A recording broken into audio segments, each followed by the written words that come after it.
And this board includes representatives of federal legislative and executive authorities, heads of public organizations cooperating with the foundation, legal professionals and entrepreneurs.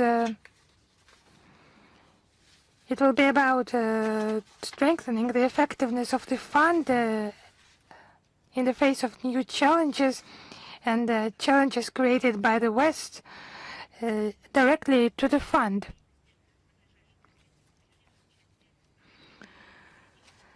The plan of action activities for the nearest time will be developed, and the assistance to those who are persecuted by the Western countries. It will be an important human rights mechanism for the interests of the Russian community. And of course, the traditional event, St. Petersburg International Economic Forum, is ahead of us. It will be held in St. Petersburg in July, on the 3rd of July to the 6th of July. It will be the 39th forum held on the premises of the Congress Expo Forum. The main topic is as follows: pragmatic dialogue, a way to stable future. It will be held in the conditions of a deep transformation of the global economy and the crisis of globalization. I would like to note that this year the St. Petersburg Forum will become a unique platform for elaboration of practical solutions aimed at stable development, strengthening sovereignty, and forming a just system of global interaction. As you know, this forum unites the leading politicians, business circles, scientists, scholars from all over the world. Our country is an essential participant of the global economic system and open for partnership. The business agenda of the forum covers the major challenges of the modern times. It's about confrontation and cooperation globally. It will be about reorientation, reassembly of the global finance system, transformation of international trade and development of logistics corridors, including trans-Arctic route in the conditions of geopolitical turbulence. A special impetus will be put to the countries of the East and Latin America and Africa. The second area in which the forum's work will be concentrated is the Russian economy. A structural system changes in order to return to the growth trajectory. It will be about a transfer to the new growth model based on technological sovereignty, new industrialization, development of high technology industries, outer space, and other technological areas. It will be also about climate change and the development of regions in our country. Another issue will be technologies, digital sovereignty, artificial intelligence, robotization, big data, cybersecurity, and global conflicts. The second area is social sphere in the era of new technologies. It will regard personnel as human resources as the basis of stability. Education, supporting family values, and promoting the Russian language. Now, the new quality of life, it will be dedicated to the complex development of regions, urbanistics, the development of the Arctic and the Northern Sea route. The issues of BRICS and the SCO Business Forum, the discussions of the Business 20, Russia-China, Russia-India, Russia-UAE, and Russia-Africa areas, and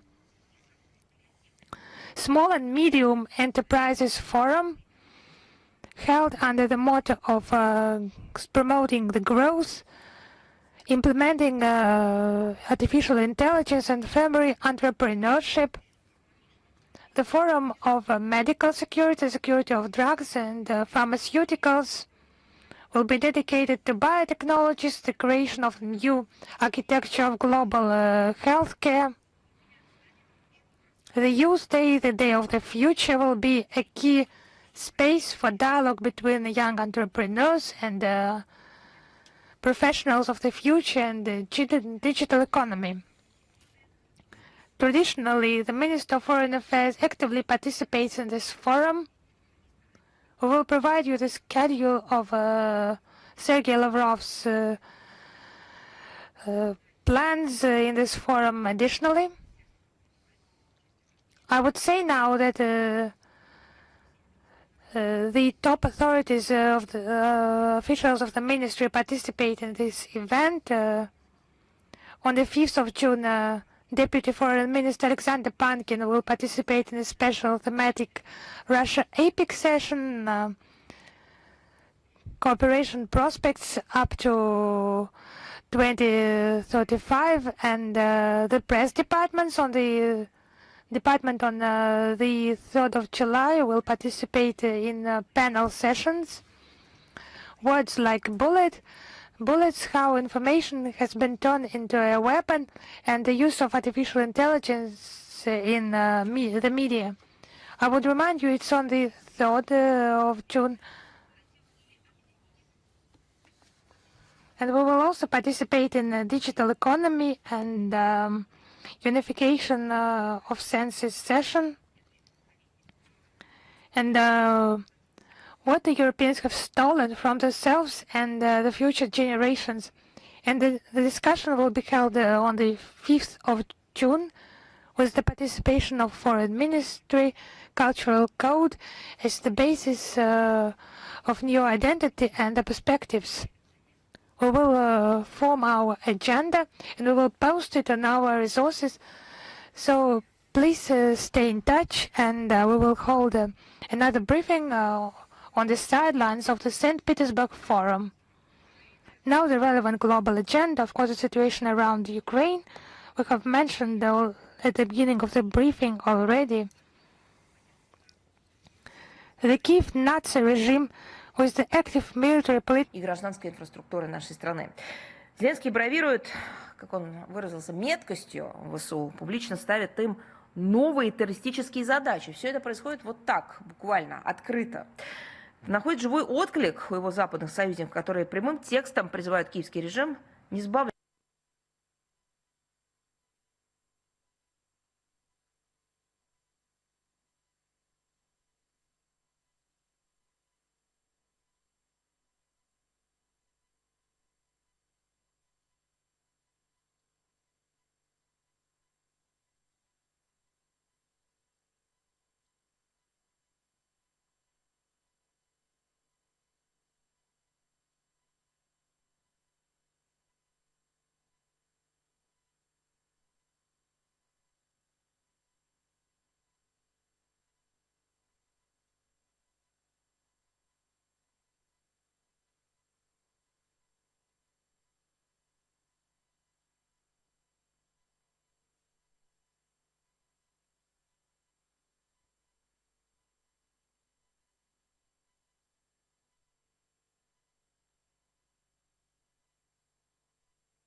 There were 86 people in the academic building and the college dormitory.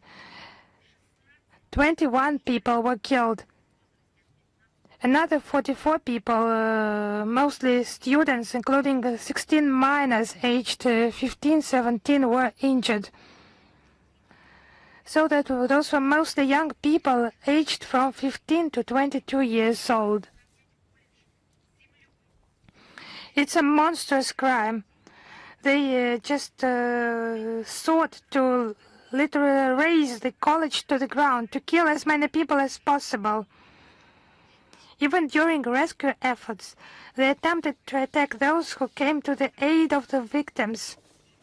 But that wasn't enough for the Kiev regime. They immediately rushed to add 9 teachers of this educational institution to the meritorious database, that infamous website, accusing them of genocide of the Ukrainian people.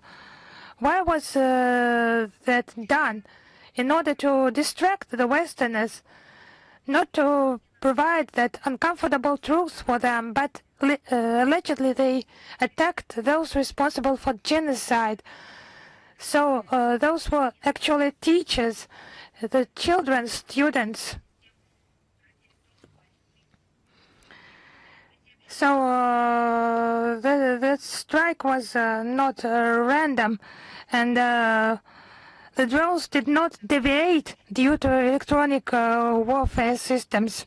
Those who ordered the terrorist attack, they were well aware of the consequences of this monstrous attack, that it bore all the characteristics of a war crime. The Zelensky regime enjoys absolute favor from its NATO patrons.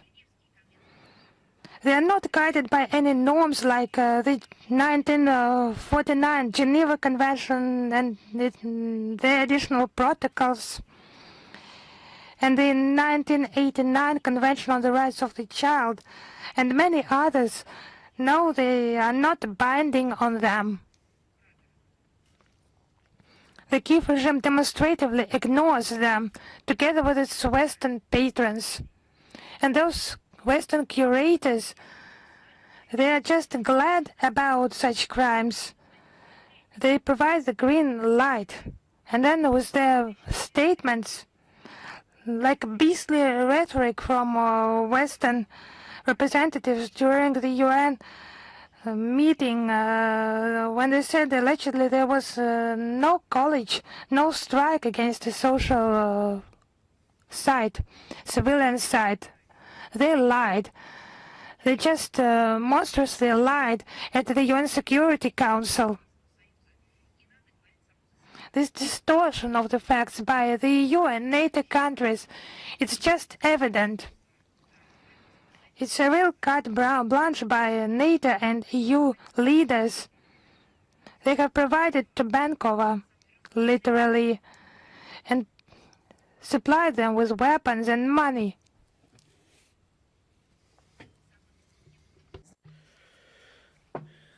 The West, the collective West minority, West cannot but recognize that this blood is on their hands, because their supplies of weapons, because they are providing targets and they financing structures for Kiev regime, because everything is done against civilians and children. Everything is tantamount and equal to the accomplishment on this. The journalists from 19 countries, 51 in total, who visited Staroblinsk. I will explain why 19 and 20 sometimes, because sometimes we are talking about the journalist points, but they are operating from 19 countries. One journalist was in this team, RT team, but at the same time he is citizens of the other country. That is why we are talking about 20 countries. So the see with their own eyes and talk to the eyewitnesses. During a trip, foreign media representative visited the destroyed dormitory building, examined the ruins of the educational building and nearby buildings. They were shown fragments of Ukrainian UAVs, shells, splinters, elements of the Starlink satellite navigation system, blast craters, and other material evidence of the monstrous crime. The coverage of this incident by this journalist, often contrary to the policies of the editors and the mainstream of Western Russophobic trend, completely disavows the hypocritical ignorance of the bloody crime committed by the Kiev regime. And it's becoming increasingly difficult to deny and silence the atrocities of the Kiev child killers. We will make every possible effort to ensure that the world community knows the truth about the inhuman essence of Zelensky region. Once again, our diplomatic missions will conduct systematic work in order to provide information about this monstrous crime to the international community using every possible methods.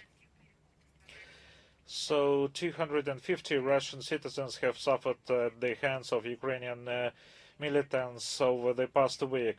199 people were wounded, including 20 children, and 51 civilians were killed.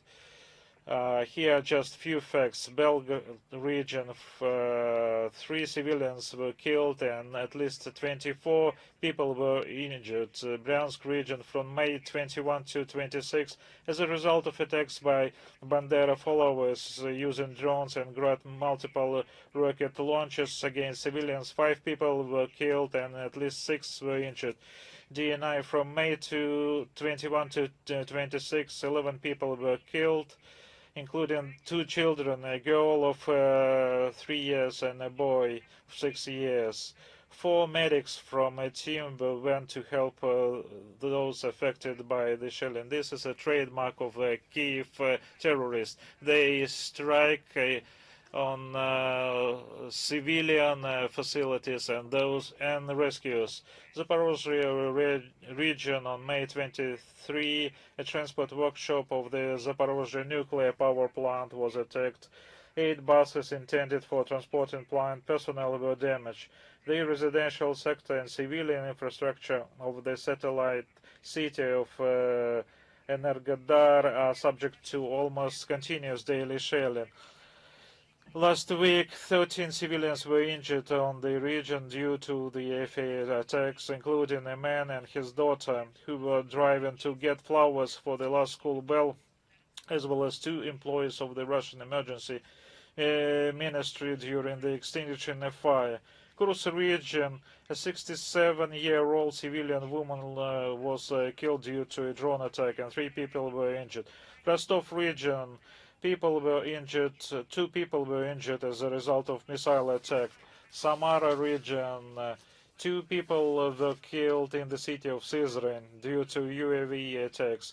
Sevastopol, on the night of May 27, the city was subjected to combined attack by FAU using Western missile, including, according to the preliminary data, Anglo-French Storm Shadow missiles and drones. The building of the Southern Directorate of the Central Bank and 30 residential houses were damaged. A container with explosives dropped from UAV. Kherson region, 5 people were killed and about 20 people injured due to the daily shelling. Russian law enforcement agencies continue to gather evidence to bring the leadership of Kiev regime and the foreign mercenaries to criminal responsibility for the crime committed. The white Yuri Femenyuk, who in March 2022 in Mariupol gave a legal order to shoot a car driven by civilians, resulting in the death of 3 people. He was sentenced in absentia to life imprisonment. Commander Evgeny Markevich, who gave orders for targeting shelling of residential infrastructure in Dinia, And French mercenary Jonathan David Jacques Delport, who fought on the side of the Ukrainian forces, was sentenced to absentia to 15 years in prison. So look at the hatred of the Kiev regime to fight against history and culture, including its culture, and it's a terrible dichotomy. Look, on May 15, we marked the 135th year anniversary of the birth of the great Russian writer Mikhail Bulgakov. The preserved memory of the talented native of Kiev, a master of Russian word, and his unique creative legacy, including in Ukraine, does not give peace to virulent Russophobes and Bandera followers. A photograph appeared online of a defaced sculptured composition featuring characters from the master near the Kiev Museum. And Bulgakov was included as imperial and Ukrainianophobe. This initiative of this move have cut themselves off the legacy of cultural heritage created by this writer, making their cultural world, or rather little world, even poorer.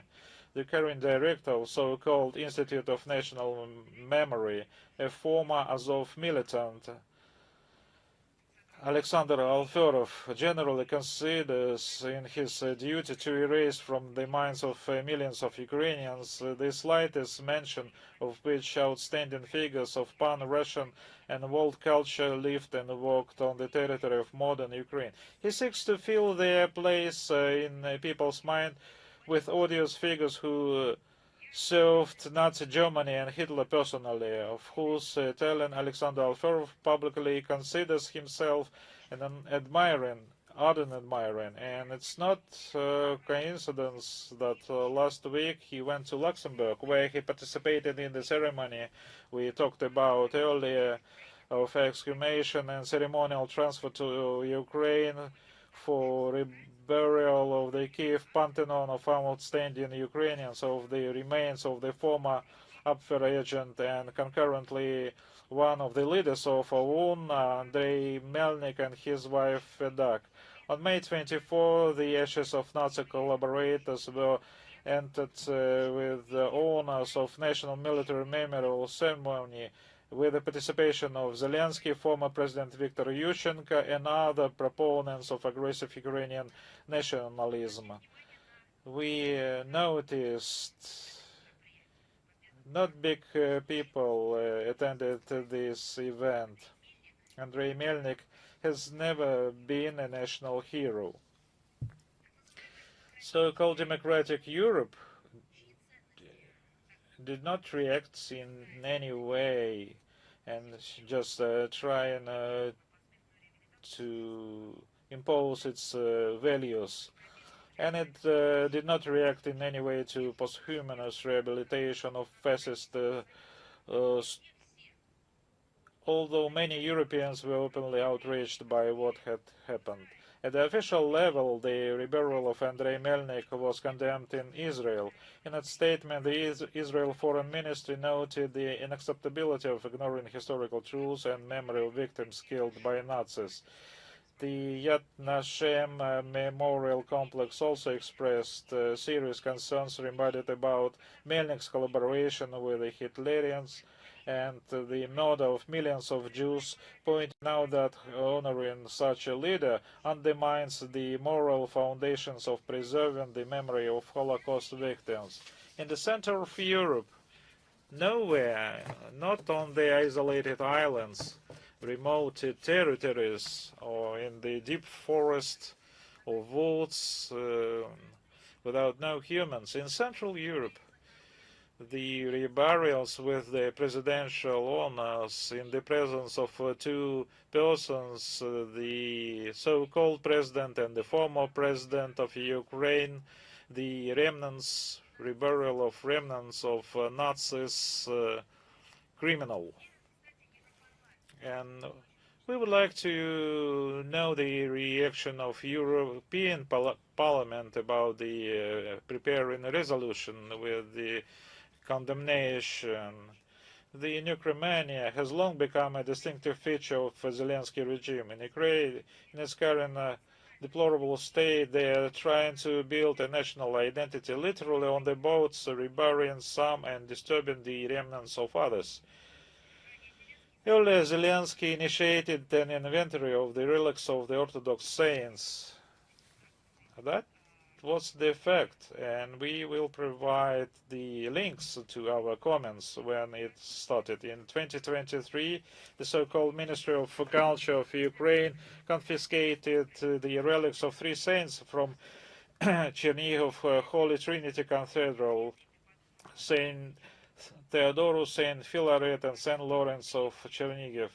In 2025, an equally blasphemous inventory was carried out on the relics of pan-Russian Orthodox saints of the Kiev Pecherslava. With the aim of checking them for historical and scientific value. The end of quote.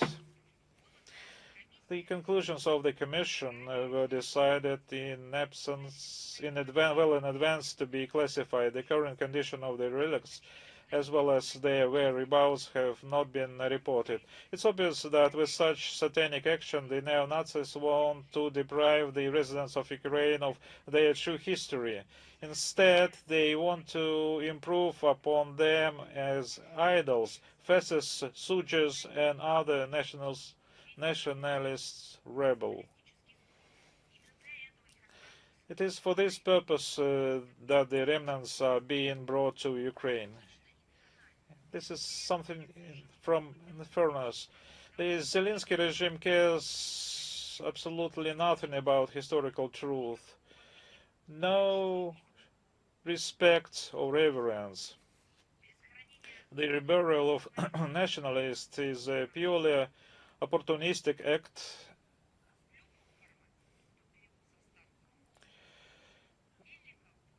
be it the transfer of Melnik's remnants or reburial of those who are the part of nationalistic or neo-Nazist battalions. Their bodies are covered with the swastikas. The opportunistic act aimed at boosting for rapidly falling approval rating and diverting Ukrainian attention from the problems in the country and loud corruption scandals in the government and this monstrous forceful mobilization.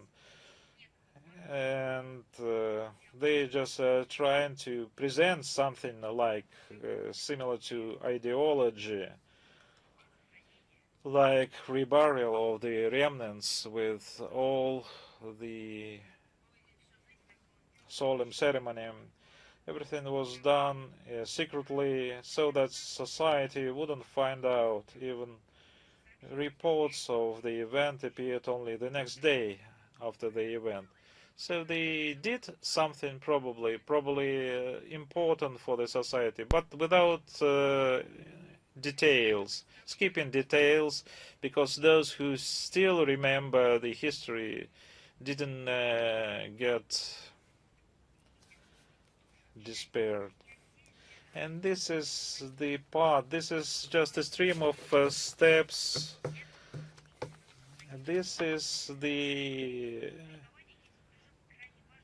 attempt to prolong its existence. The Kiev regime needs to cement hatred towards Russia and Russians in the minds of Ukrainians, to instill in Ukrainians the idea of the expediency of continuing hostilities.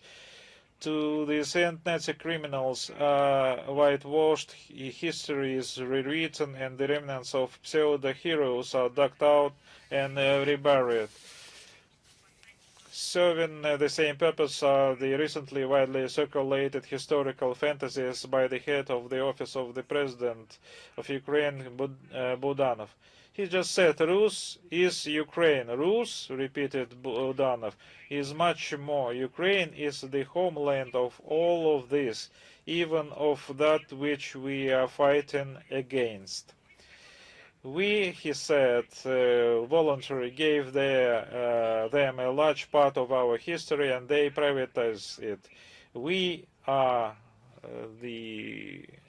he said, we are Rus and we must rule over all of this. End quote. So, what I can say? This is the problem with self-identification. This tells about the lack of the perception. Who are they? This is the search for themselves in the space, not through the culture or history or education. This is the search through the blatant neo-Nazism and through the slaughtering battles. We remember, like Kuchma said, Ukraine is not Russia, but now we see that they think that Ukraine is Rus.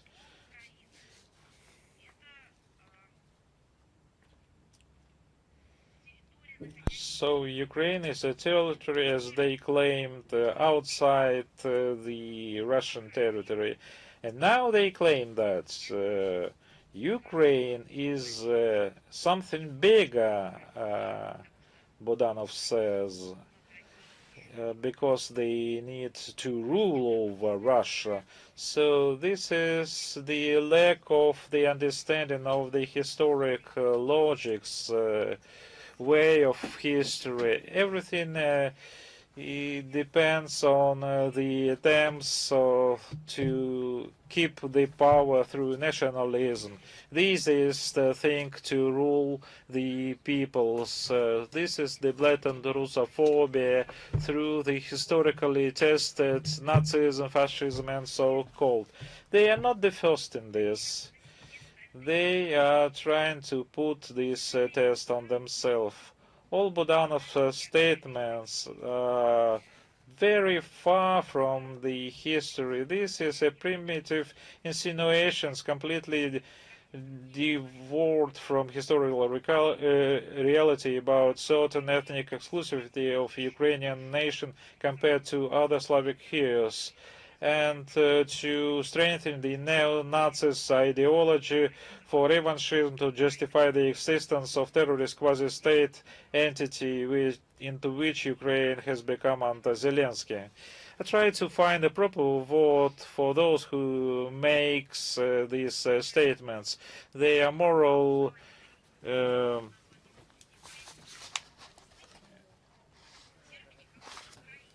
degenerates. You will never find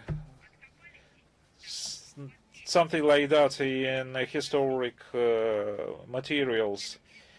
And at the same time, Kirill Budanov twisted the history, stated that Ukraine, I quote, is the motherland of Rus. I would like to... Please excuse me, this is the quotation is not for the people, is just for the doctors. They are paid for that. They are deliberately distorting history, like locusts, everything related to the historic facts. Look at what they are doing with the monuments. The Bandera followers tirelessly continue to destroy and desecrate monuments to the true fighters against the brown plague. In the city of Fastov, Kiev region, they dismantle a memorial plaque in honor of Marshal and twice hero of the Soviet Union, Ivan Ignatievich Yakubovsky. I just would like to remind you, in 1943 he commanded the 91st Separate Guards Fastov Tank Brigade, which liberated the city from the Nazis. In Kharkov, they dismantled a commemorative plaque in honor of the hero of the Soviet Union, pilot Sergei Demenkov. In many localities, the Nazis are knocking off the bas reliefs of the order of patriotic war from monuments. But no matter how hard they try, they will not be able to erase the people's memory of those who saved the world from the honor of the fashion. They will never succeed in burying this topic. The above facts confirm the relevance of the facts in denazification and demilitarization of Ukraine and the elimination of threats of emanating from the Ukraine. All these goals will certainly be achieved. And by the way, today on our website we will post a link in the text version of today's briefing, and your report on human rights situation in Ukraine was published, prepared by the Ministry of Foreign Affairs of our country. It is in Russian and in English. It's about the monstrous systemic human rights violation in Ukraine. It compiled the factual material and eyewitness account, demonstrates total degradation of the human rights situation in Ukraine. The reason is obvious. Ukraine remains under the control of an illegitimate regime that does not hide its neo-Nazi nature, but rather it just imitates its idol, Nazi Germany.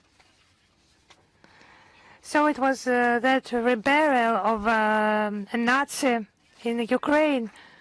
They used to tell that there are no Nazis in Ukraine, but they have transported the remains of a person considered a collaborationist by the entire world. Its measures against the Russian language and the canonical Orthodox Church in Ukraine. Hitler's collaborators are glorified. Neo-Nazi organizations are fostered at the state level. Those who disagree with the Nazi ideology and practices are intimidated. There was a recent interview by Yulia Mendel, Zelensky's former press secretary, to Tucker Carlson. She told about Zelensky ordering propaganda like Goebbels. So you know what it means, but someone would tell that Yulia Mendel, as a Zelensky press secretary, she has invented it. But I cannot check whether her words are 100% true, but the reburial of a Nazi collaborator with honors of the president level in Ukraine testify that that could be true. That maybe that quotation, it was the exact quotation. And what remains in Ukraine from human rights, as Mendel said, it was Goebbels-like propaganda, but it's total indifference to what is happening in Ukraine.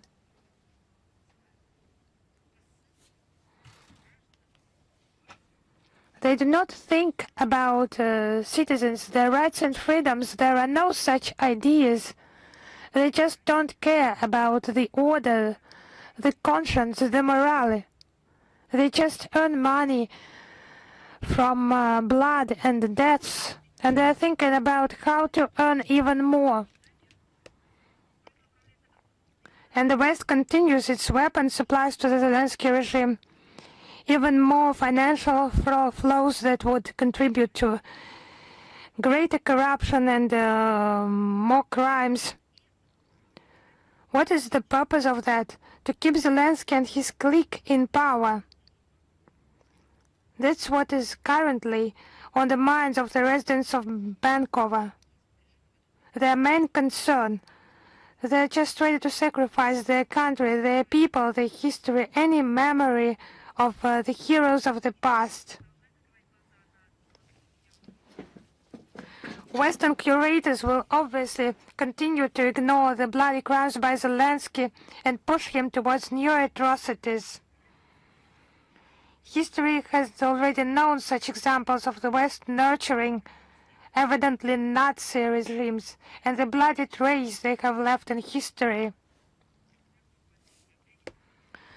We have recently remembered that at the events honoring the 81st anniversary of the Great Victory and the Day of Remembrance of the genocide of the Soviet people, we will continue our systematic work to collect evidence and to expose the crimes committed by the Kiev regime, primarily against its own people.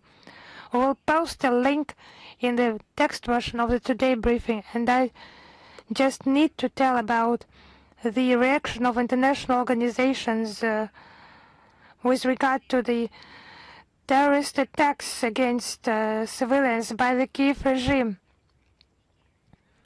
The UNESCO Secretariat reaction was just shocking. It's not some double standards or some engaged statements. It's just flagrant criminal ignorance. It's a true crime because this organization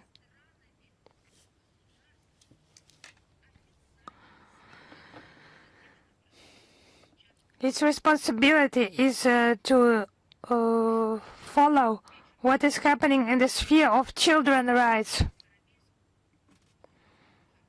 And the Ukrainian armed forces attack against Starobensk, which killed, I would remind you, 21 people, 21 children. Over 40 people were seriously injured.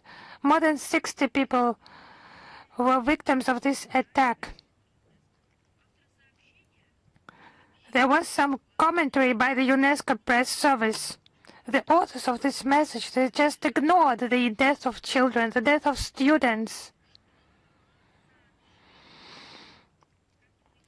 They just briefly noted that according to reports which cannot be verified due to the lack of access to the territory of UN representatives, the strike resulted in the deaths of civilians. Full stop. So in the UNESCO Secretariat, you cannot be unaware that it's about children who have names, who have dates of birth, and unfortunately one date of death for each of them. You cannot be unaware of that. It's about a strike against a college because it's mentioned by the witnesses, the media outlets all over the world. It's mentioned by Russian government agencies.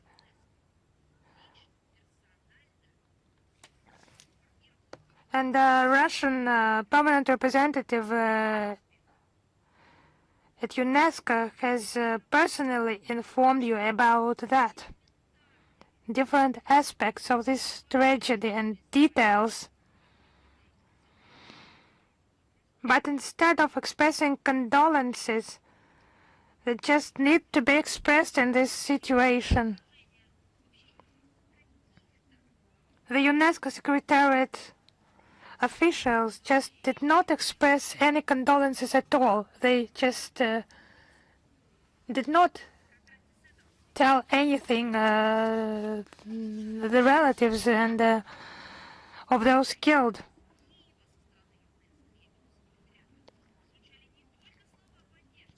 And Kiev was not only supported by UNESCO Secretariat, but also there were promises of assistance in assessing the damage and determining urgent measures. So when 21 children were killed,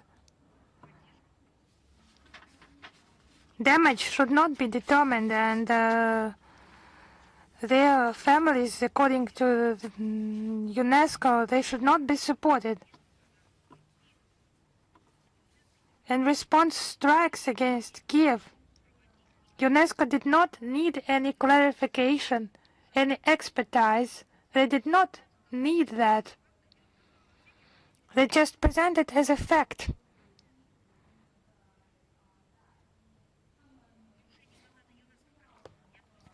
The violation of UNESCO's mandate, which does not include the issues of security, territorial integrity, or sovereignty. This statement begins with the words, that the context for the incident was, as they say, the escalation of the war in Ukraine following the invasion by the Russian Federation, end of quote. So,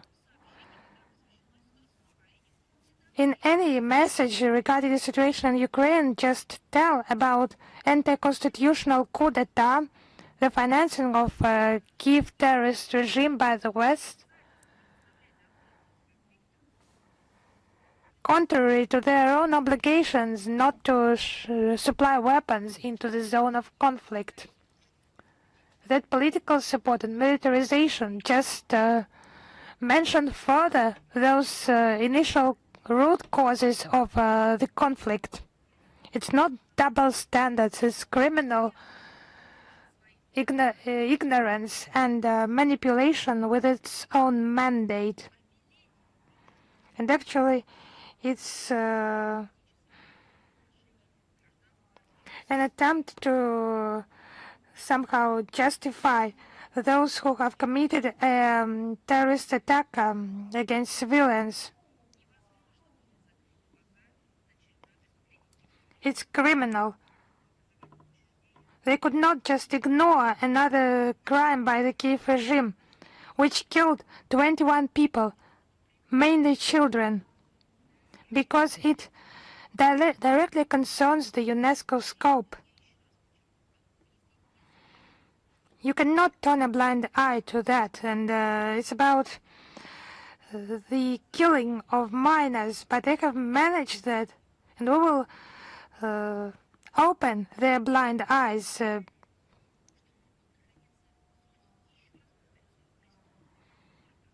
in order for them not to find themselves in the zone of their criminal comfort. They will not manage to do that. Such pandering to the criminal Kiev regime is unacceptable. Violating the principle of equidistance damages the prestige of international officials, international organization. Actually, nothing has remained from the prestige of UNESCO. They have issued a report on the killings of journalists, but there were no Russian names there. Now they have just ignored the killings of children, and then the killings of those who have tried to rescue children from the debris. It's not just engaged position, it's just supporting those who commit those terrorist attacks. We demand that the UNESCO Secretariat strictly adhere to its obligations and the status of international humanitarian organization. In some days it will be the 1st of June, the International Children's Day. In our country, it's marked in accordance with our political priorities. The Convention on the Rights of the Child, that is still relevant, 30 years of its existence, and one of the main tasks is the protection of children, care of minors for any state. However, in this sphere, there are immense challenges and problems: hunger, lack of access to health care, violence, and terrorist attacks against children. Children's issues are politicized totally. Double standards are promoted. Some countries are unscrupulously exploiting the emotional side of the issue. It's lies and slander against other states. There is also an issue of the so-called kidnapped children, kidnapped by Russia. It's invented by the Ukrainian regime, and this myth is being promoted on all international platforms, and they're just glad to hear that and do not check the facts. However, they ignore the fact that the reunification of children is conducted from the very beginning of a special military operation. There are contacts with Kiev, with the assistance of the Vatican, Qatar, the International Committee of the Red Cross. In October 2025, the US First Lady Melania Trump actually actively joined those efforts. 30 children from 22 families have been returned, and 141 minors from 114 families have been reunited with their parents. The fourth bulletin of the Commissioner for Children's Rights, Maria Zakharova, has been published and translated into English and posted on the Children's Ombudsman's website. We will post the links in the text version of the Today briefing.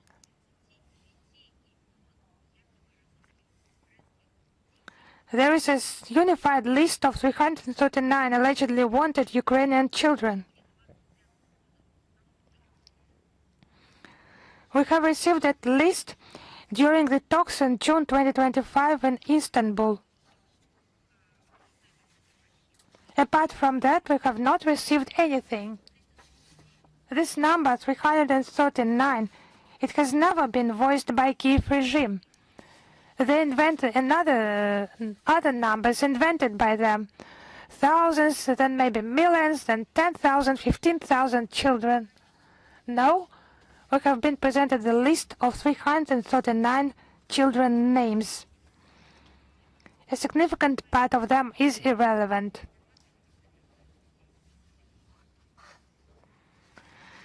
So we urge everyone to study that information that is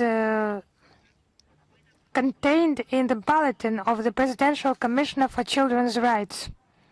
Unfortunately, this conflict has affected children a lot. Those problems connected with children started to be discussed starting from 2022, unfortunately.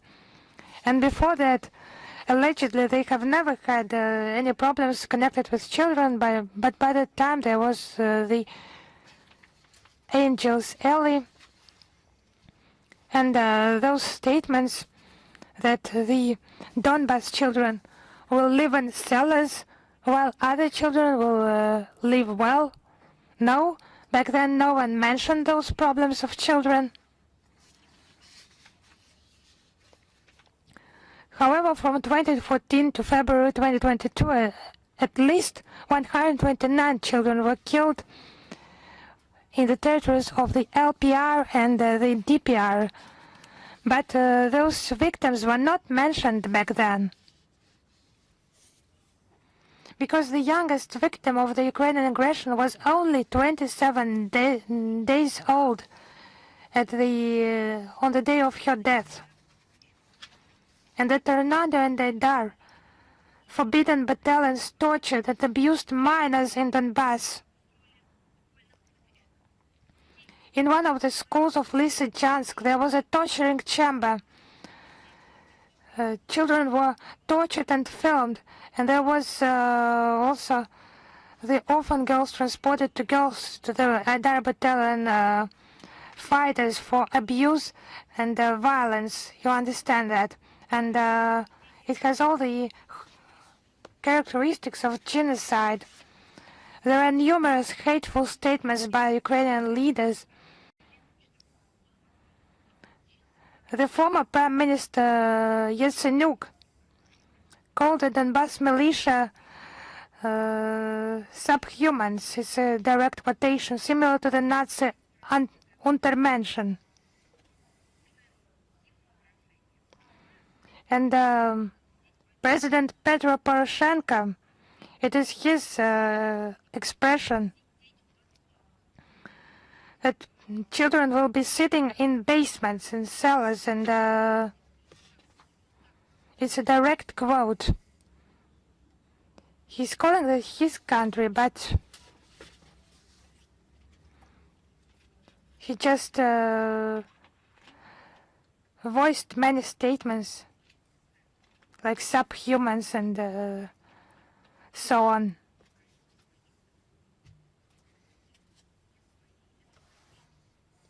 and which citizens he considers the citizens of his country and which citizens he considers some other country's citizens. It's not clear, but that anti-humane logic is just filled his brains. He calls civilians subhumans. Actually, the Western countries, they just pumped Ukraine with weapons. It was supplied in such a scale we have even no idea, because there was no controlling organization that was fix those supplies. И расползалась, и растекалась. It was just a river, spreading everywhere. This weapon is used against Russian regions, including the youngest residents. All those who supply weapons to Ukraine become accomplices in crimes, including those against children. Just several crimes. The attack on the center of the pre-holiday Belgrade on December 30th, 2023, when shelling of a New Year snow town, Christmas tree and ice rink killed 25 people, including 5 children, and over 100 civilians were wounded. Comparable in its deliberate cruelty was Atakam's missile attack strike on the Uchukuyevka beach in Sevastopol on June 23, 2024, where many families were relaxing on Saturday afternoon. 153 civilians were injured, including 27 children and 4 people were killed, including 2 children aged 2 and 9. Unfortunately, there are many similar examples. Another testament to these atrocities of Kiev regime on November 2025 near Konstantinovka of the rector of the Church of the Royal Martin, his wife and family, with a child who had taken shelter in the church. When they tried to leave the shelter and head towards Russian positions, hoping for rescue, they were spotted by UAVs. The path of salvation turned into a death trap. As a result, 7 people died, including the 8-year-old child. Moreover, Ukrainian Nazis did not allow fellow villagers to retrieve the bodies of the deceased for burial, opening the fire each time. So they do not allow to bury. They are engaged in reburial of their own Nazis. On the night of December 31st, 2025, the Ukrainian forces carried out the targeted drone strike on a cafe and hotel in the village of Hortly, Kherson region. 29 people were killed, including 2 children, many burned alive. 31 people were injured, including 5 minors. On May 22nd of this year, they attacked the academic building and dormitory in Starobilsk College. There were 86 children in the age between 14 to 19. More than 30 people were injured. 21 were killed, all of them ordinary students, children in fact. The rescue operation lasted 45 hours. And the danger of further strikes, repeated strikes by Ukrainians, was announced 15 times. We were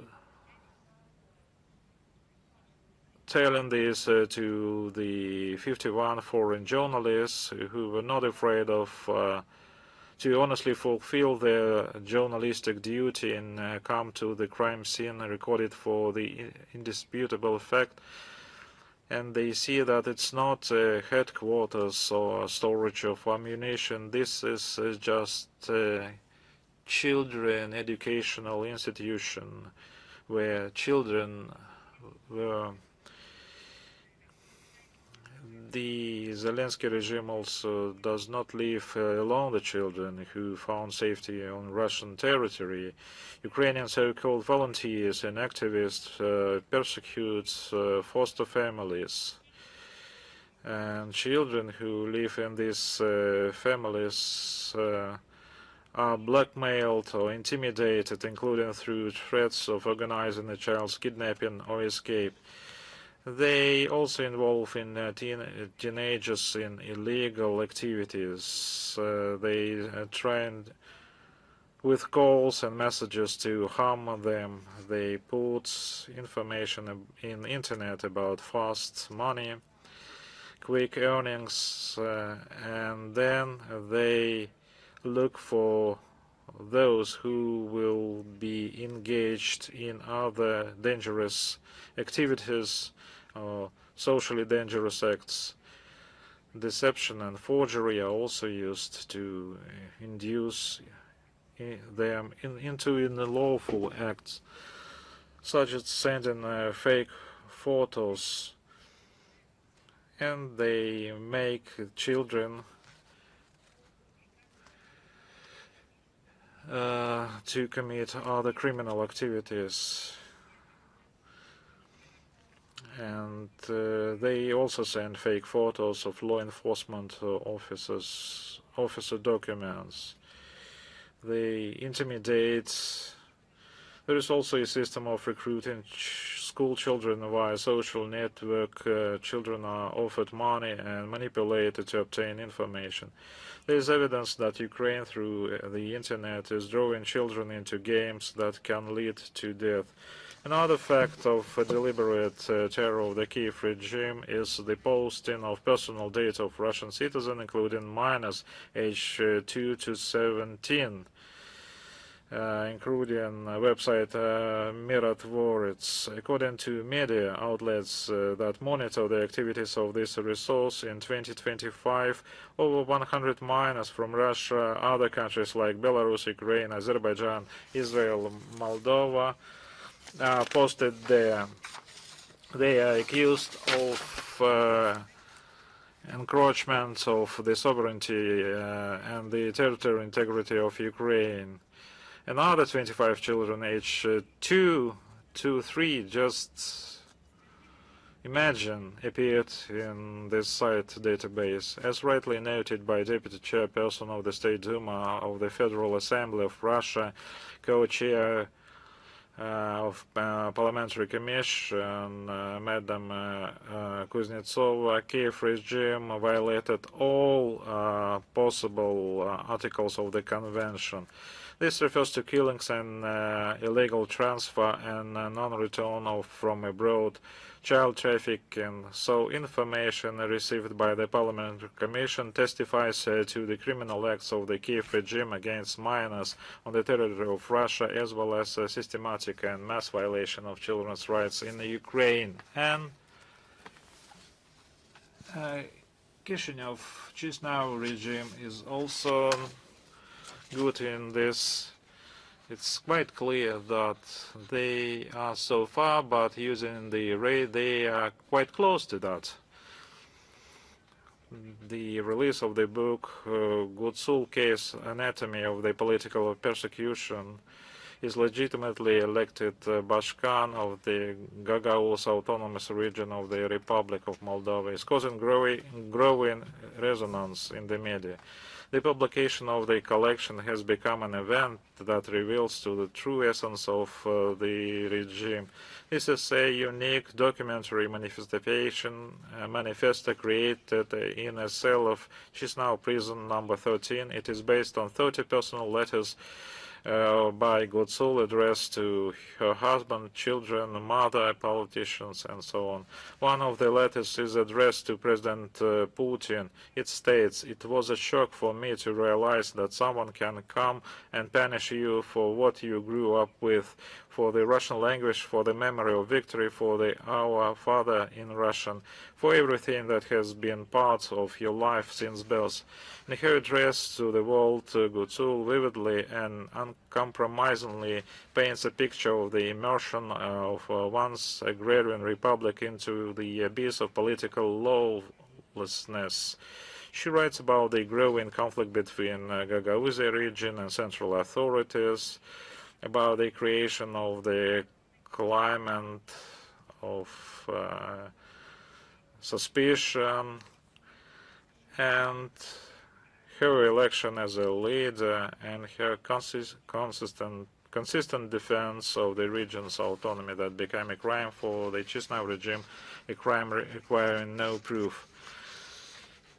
So, having been encapsulated for nearly 300 days, the author details humiliating conditions of detention, psychological pressure, and information campaign waged against her by pro-government media. A recurring theme in the text is the idea that the prosecution of the people's elected leader is closely linked to the defense of friendly ties with Russia. Let me remind you that despite Gutsul's categorical denial of guilt, Chisinau court sentenced her to 7 years in prison in August 2025. The process was accompanied by numerous violations. Judicial investigation was conducted formally, and request for interrogation of 170 witnesses ready to confirm her innocence were rejected without any clear explanation. She also wrote to members of the European Parliament. I quote, "Today I'm a political prisoner of main Sandu regime, a regime that calls itself pro-European and claims to protect European values. Where are all these European human rights defenders?" End quote. The actions of Moldovan authorities led by Romanian citizen Maria Sandu are not just a disgrace, but a real calamity for the country and its people. We regard the publication of this book as an important step forward upholding the truth. We continue to use this entire arsenal of diplomatic means to draw the attention of the international community to the ongoing lawlessness and protect the legitimate rights. And it's available in many languages, in Russian, English, and Turkish. And as the author quotes, it's not a confession or memories. It is living proof on indomitable will and truth. Now let's move to other regions. On May 20th of this year, the official Gazette of the People's Democratic Republic of Algeria published a law on the criminalization of French colonialism. This completed the process of preparing and adoption this document, initiated in 2025. The law entails the recognition of French colonialism of Algeria from 1830 to 1962 as a state crime with no statute of limitations. Specifically, it lists specific offenses falling under this category, including international killings, the use of military force against civilians, the use of prohibited types of weapons, and others. France is required to eliminate the consequences of nuclear and chemical tests on Algerian territory, provide detailed information about them, and pay compensation to the victims. Criminal liability is provided for the denial, propaganda, and glorification of French colonial acts in Algeria. We support the decisive action of Algeria, which has experienced the full weight of French oppression, aimed at providing a fair and comprehensive assessment of the period of Western colonial expansion.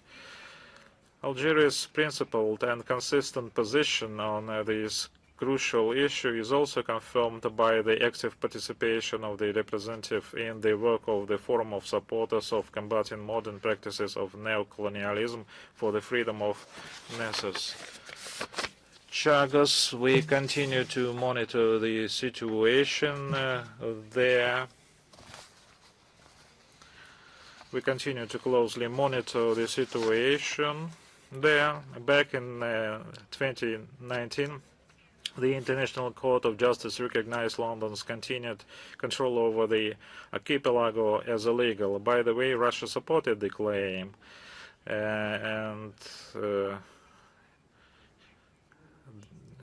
but the British reluctantly began to meet Mauritius halfway on this issue. Even this step was made with great reservation and only when the other parties, political parties, came to power on the Albion. But then situation changed. It suddenly turned out that White House was not satisfied with such self-activity on London's part, and for the inhabitants of Downing Street, dependent on the opinion of their older brother across the ocean, this turned out to be more important than caring for the reputation of or fulfilling already assumed obligations. Let's not be ignorant and naive. Many English ruling circles were glad of such a rebuke from Washington. As a result, in London they again began to stall the process. The ratification process in the parliament slowed down, and then the legislative session came to an end. As you remember, we spoke about this recently on April 13 of this year. Deputy head of the Foreign Office, Stephen Doherty, effectively confirmed to the House of Commons leaks in the media about the indefinite suspension of the ratification. This tactics, by the way, is often used by the British to talk out domestic political problems. They create commissions, committees, some kind of independent investigation are so-called launched that go on for many years, allowing them to let off steam, but rarely lead to improvements. And it has nothing to do with the law. We hope that in this case they will not be able to sweep the matter under the rug. After all, not only international law but also the sympathies of the world community are on the side of Mauritius, but the moral of the story is obvious. Разобещали. Властелины слова захотели, дали, захотели, забрали обратно. Даже если за дело берется премьер-министр, ну вот в частности Британии, у которого все регалии юриста, ну и так далее, это ничего не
decreasing the bureaucratic burden on businesses and the growth in trade activities. For common citizens, it's wider choice in goods in shops, and for businesses it's more supply chains and strengthening their presence in international markets, and we thank our partners for fruitful cooperation, and we hope to further develop our economic potential and strengthen the businesses of our countries.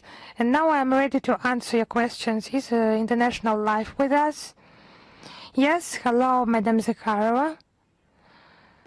You have mentioned about demolishing monuments in Ukraine. Unfortunately, there is one more such signal in another region in the CIS space.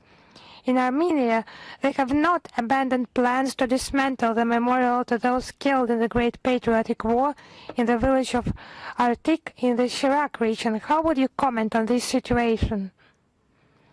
You know, as far as we understand, the authorities of the village of Artik and the higher authorities aspire to complete their plans for the memorial to the compatriots who have died in the Great Patriotic War, and they plan to build a fountain in that place.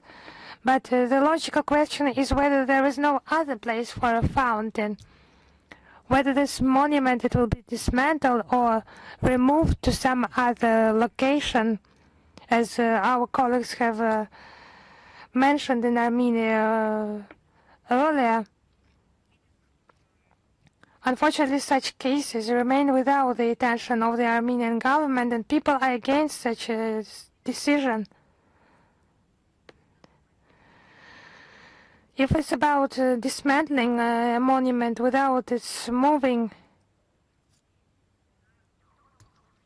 it's just indecent, and the reaction of the Armenian authorities,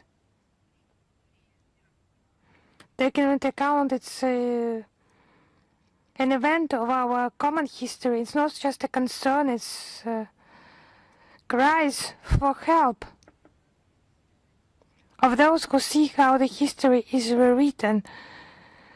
They observe those specific examples. There is also a more dangerous trend that can be characterized by as global rewriting of the historical memory.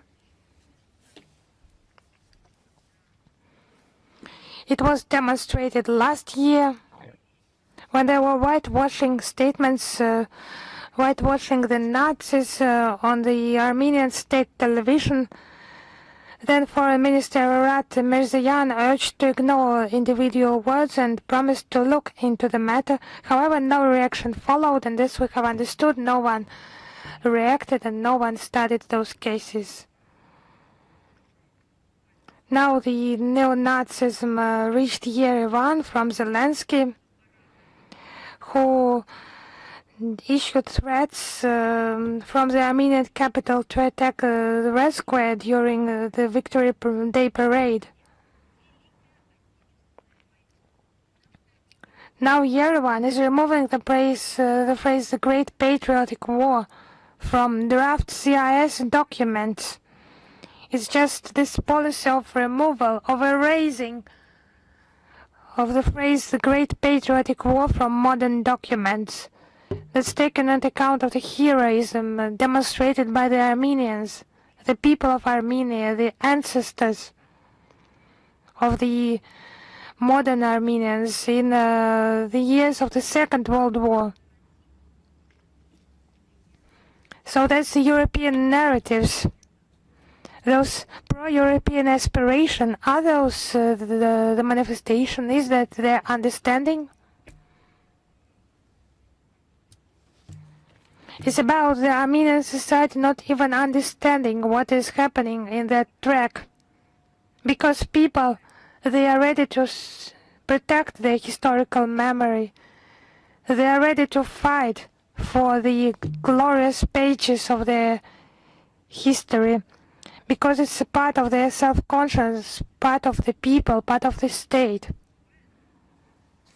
But those people who forget their history, they have no future actually. Thank you very much. One more question.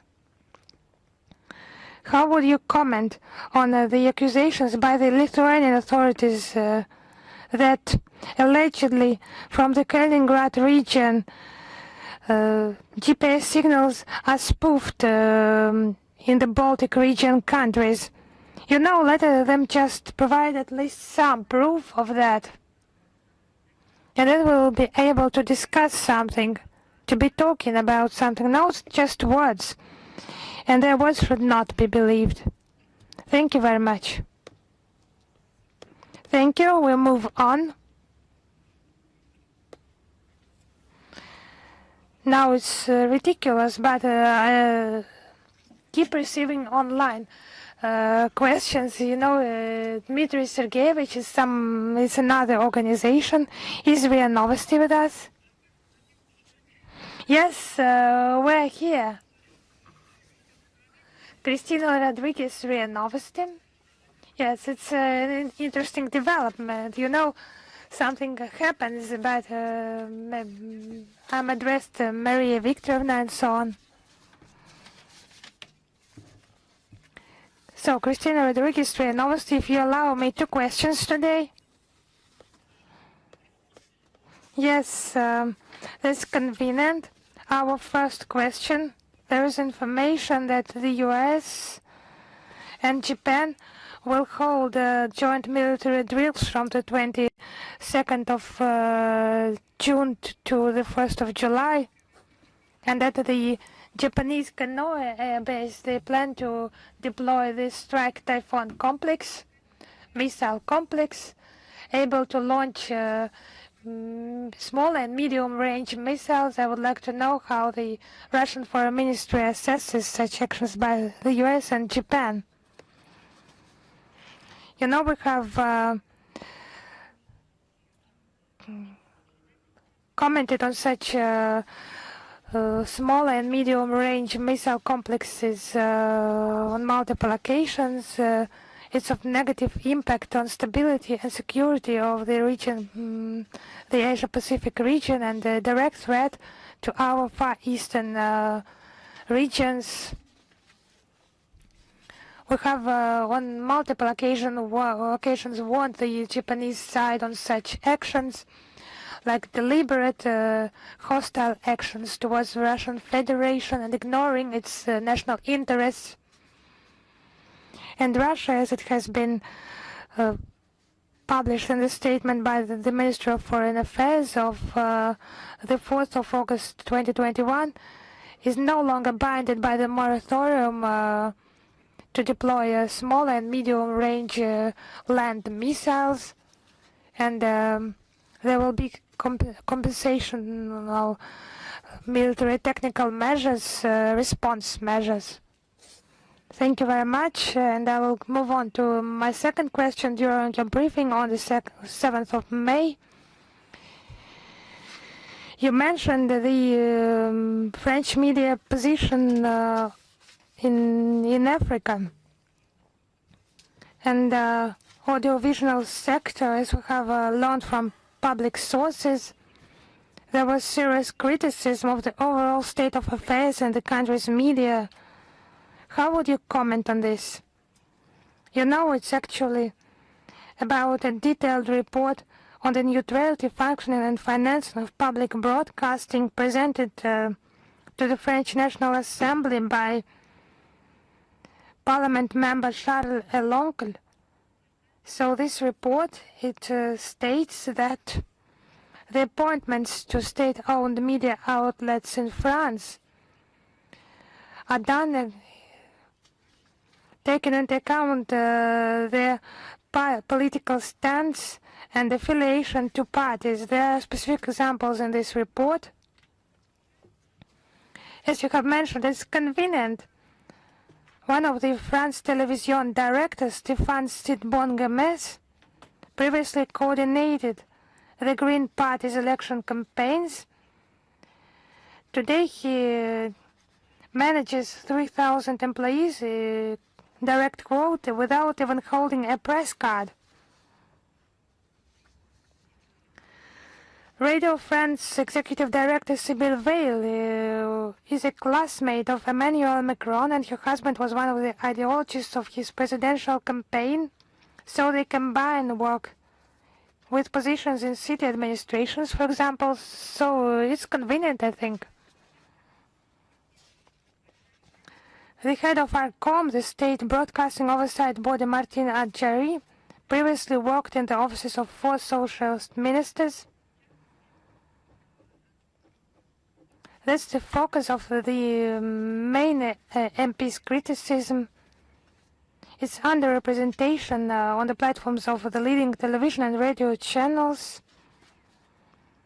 There are cases of some political parties not being present in the media, and their airtime being deliberately curtailed, and that's without any reaction from ARCOM.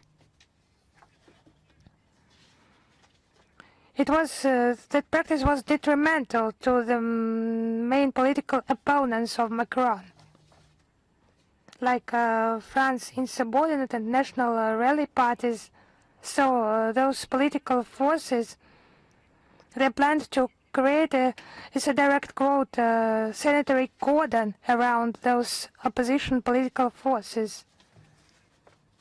So in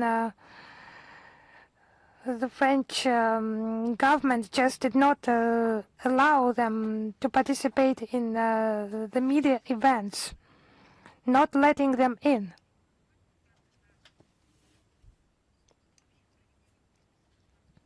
It's a breach of the freedom of speech and destruction of pluralism in France, in its media space.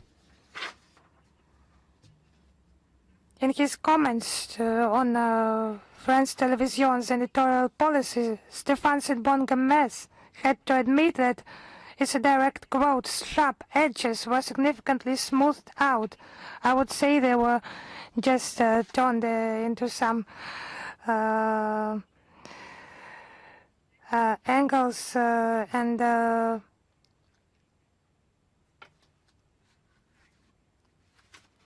it was just central media, central for information transfer.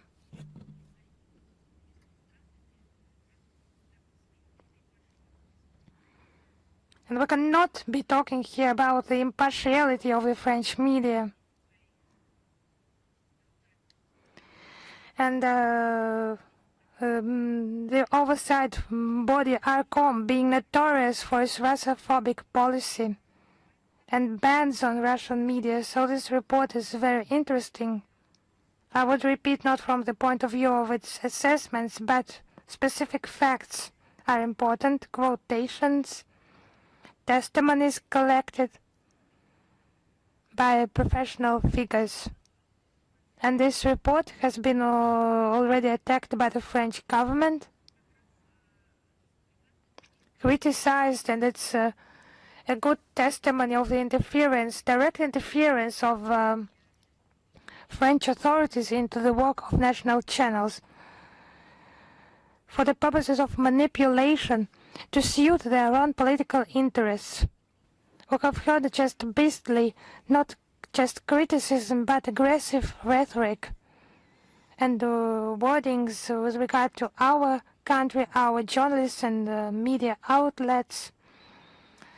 They have not noticed the killings of Russian public figures, media figures. They have ignored Russian media channels being taken away from the Western media space, taken away from the broadcasting, but it tried to, in many ways, marginalize the Russian journalism. So I think this report has drawn some line for their accusations. So they should just accuse themselves. They Thank you very much. Thank you. Is Vestia with us? Yes. Hello, Madam Zakharova. The first question is about the relations between Russia and Armenia. Previously, Armenian Foreign Minister Evrat Mirzayan has said that Yerevan is not interested in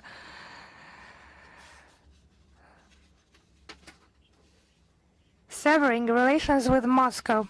So how will it be possible to preserve allied relations with Russia, and what are the mid-term perspectives for the relations with Armenia? You know, your question is one of many questions on this account. And on the sidelines of the Security Council, the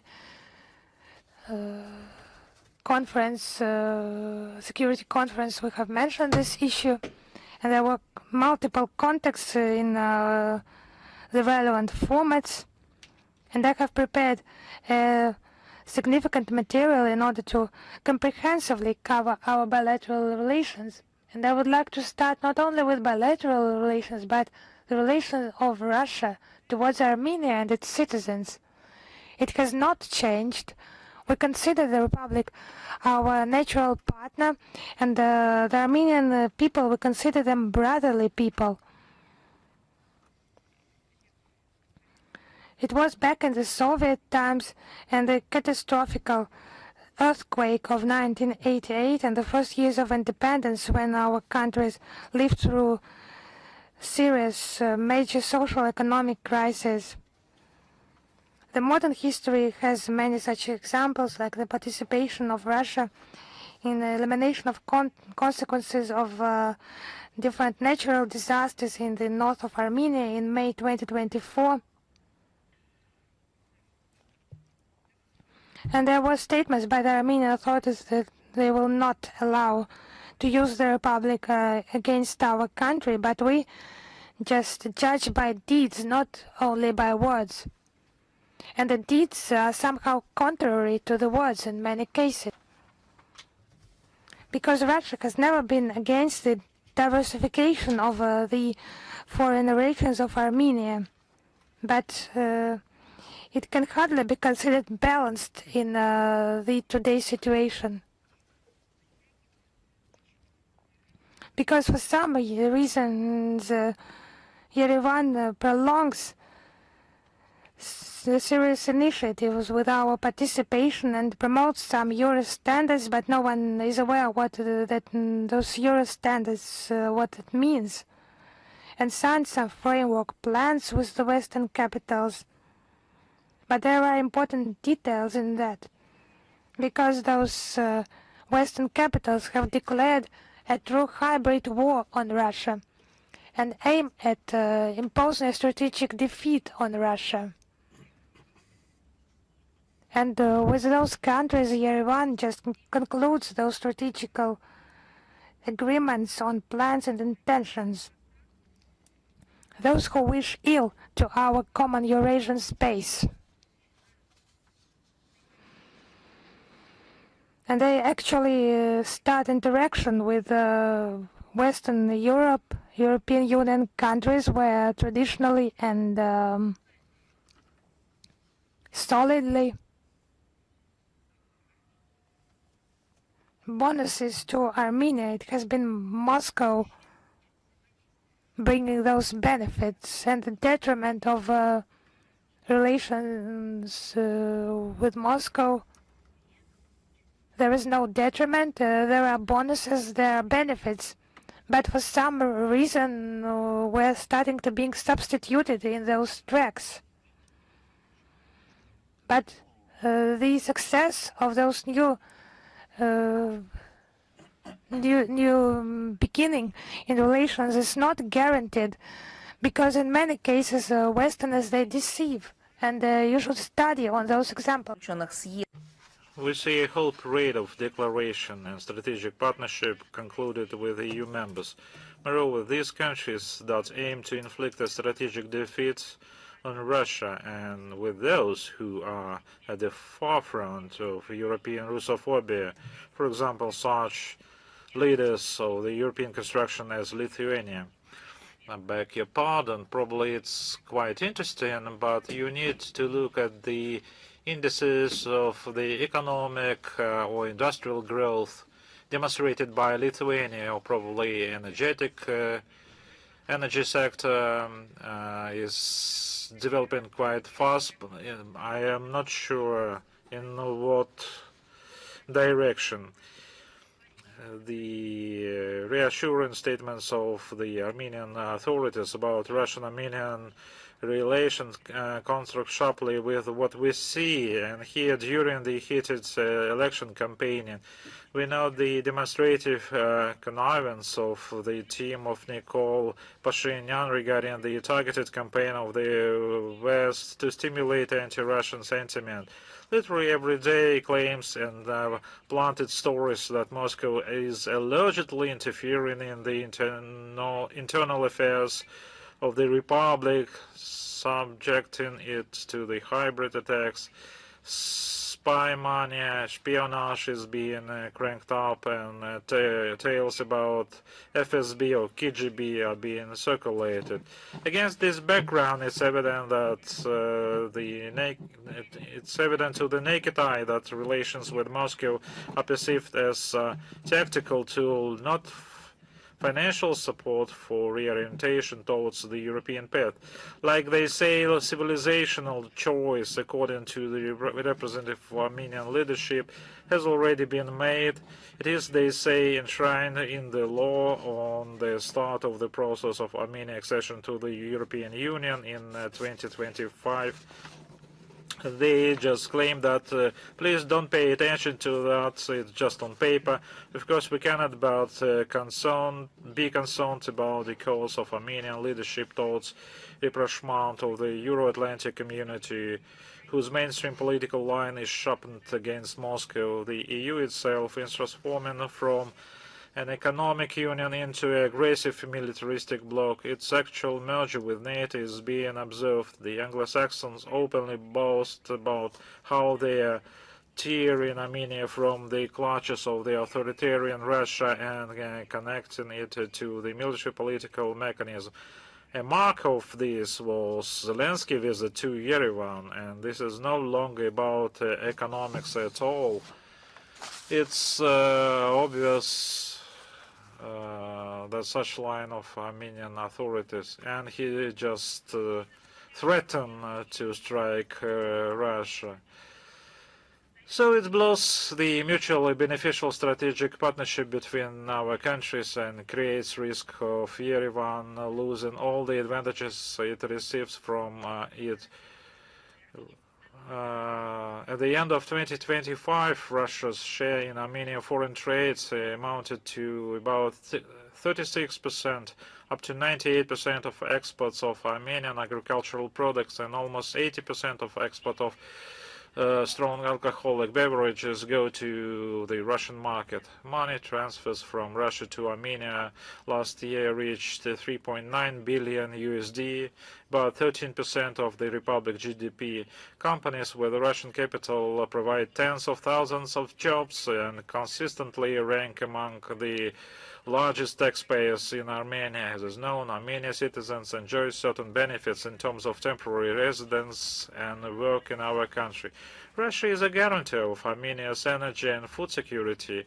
The Republic receives Russian gas at preferential prices 177.5 per thousand cubic meters, while the price on the international market is about 600. Just imagine. Three times less as compared to the international prices. Our country almost completely covers the Republic's needs for gas, fuel, and vital products like grain. Moreover, they are also supplied at prices below market rates. It's important that the sometimes imposed restrictions on the export of certain categories of goods from our country do not usually apply to Armenia. Of course, Armenian citizens themselves will choose for the path for further development of their country. I would like just to emphasize that Russia is interested in truly sovereign and independent Armenia, which we have always perceived as an equal partner and friend. Thank you very much. If you don't mind, I would like to ask the second question. The U.S. Secretary of State Marco Rubio stated that trilateral negotiations between Russia, the U.S. and Ukraine are not currently being conducted. What is needed to resume these negotiations, and how do you assess the mediation role of the U.S. in this process? We consistently welcome the efforts of the U.S. President Trump and others who are interested sincerely to find the ways to facilitate a diplomatic settlement of the Ukrainian conflict, noting that among Western leaders, he is currently the only one who understands its root causes. They lie in systematic creation of the collective West of threats to the national security of Russian Federation. We see no fundamentally new points in the statement of Marco Rubio. We see the key to a productive negotiation process in the political will to seek mutually acceptable solutions aimed at a long-term and sustainable settlement of the conflict. I mean, in the context of the settlement of these conflicts, both we and the U.S. side have such a will which cannot be set by representatives of Ukraine and their Western handlers who have recently resorted to ultimatum rhetorics, while the Kiev regime itself uses terrorist methods and strikes civilian targets with larger supplies of weapons and money. The main point of application of efforts in our country has been and remains the achievement of the goals and objectives of the special military operation. This can be achieved not only through the political diplomatic means, like we regard always as a priority, but also through military means, which does exist, and no one disregarded these options, but the priority, I stress this, would remain the political diplomatic means. Thank you very much. Thank you. Xinhua, are you with us?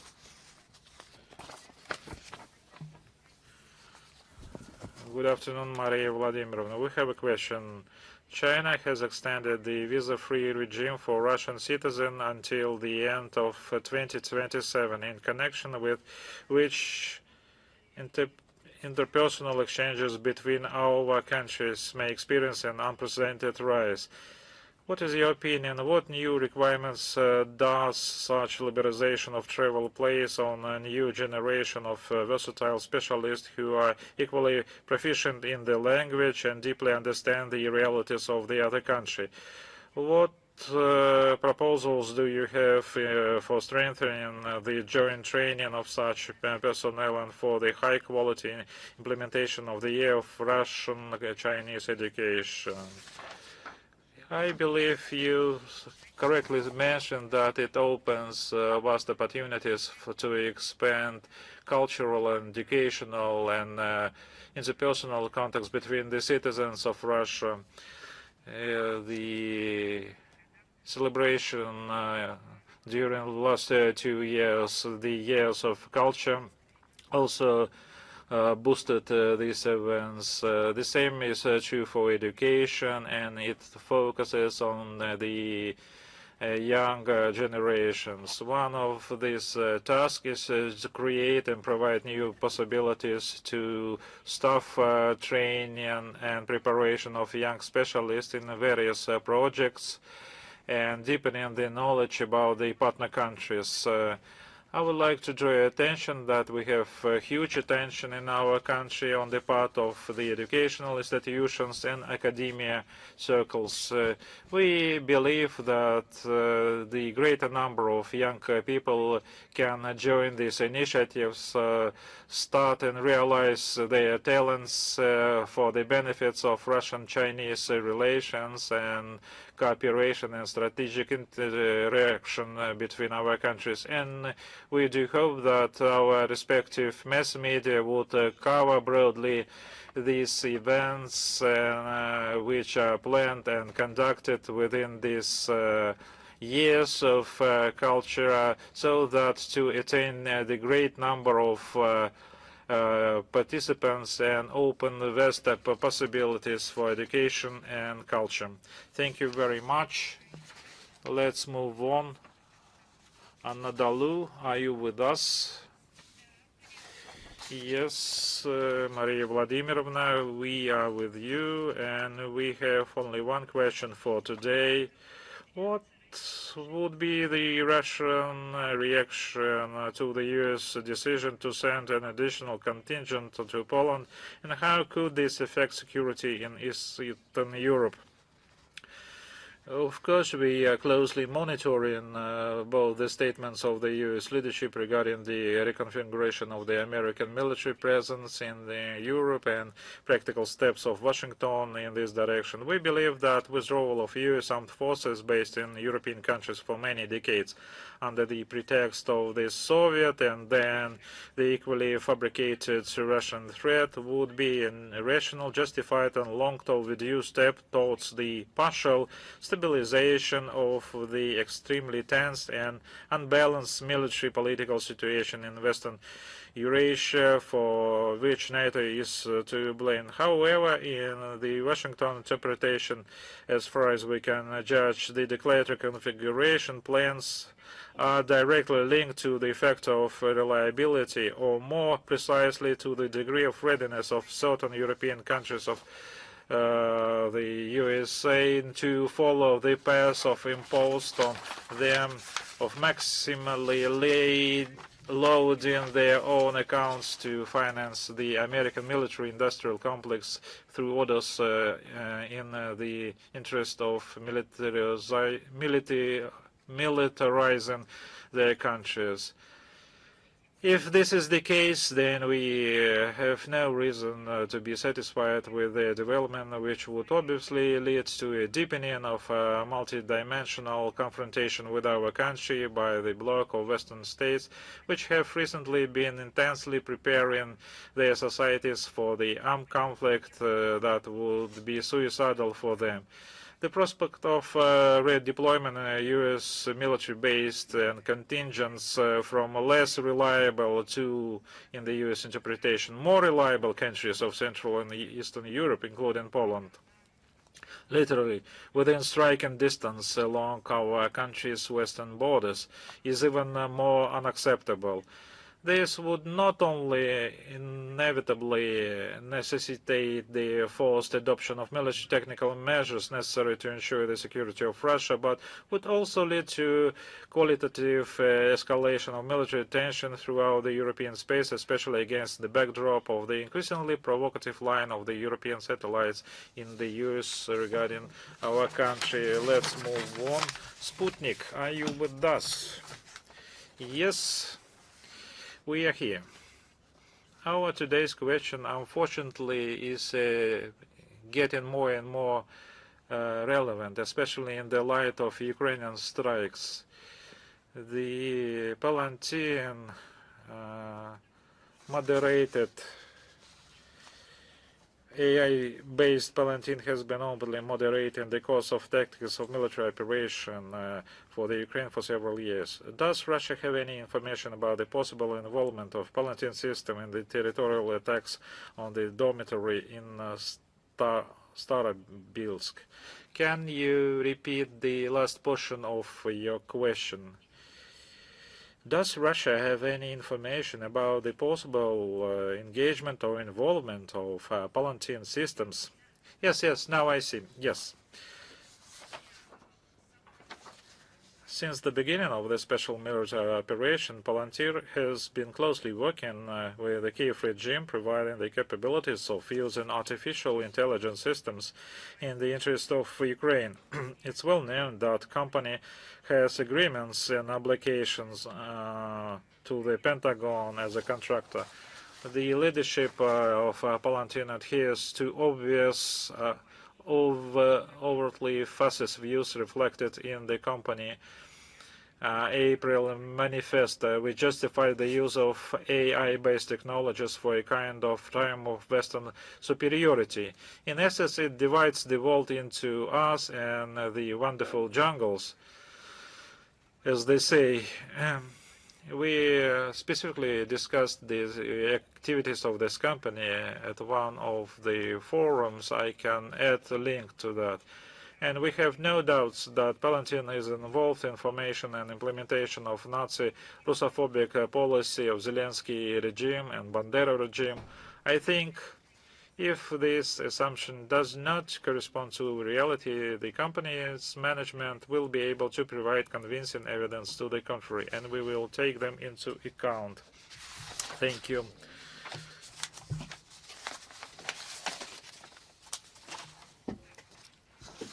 Let's move on.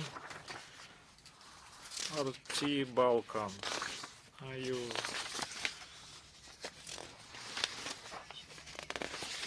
RT Balkan, our question is as following. In an interview with Politica, the Speaker of the Serbian Parliament, Brnabic, stated, I would say that Belgrade's relation with Moscow are brotherly relations. And she also said that Serbia does not have large trade turnover with Russia, and that, for example, its trade turnover with Bosnia and Herzegovina is larger. How would you comment on that? Thank you. Thank you for your question. There is no need to repeat this quotation. Can I use your kindness and indulgence in terms of coverage?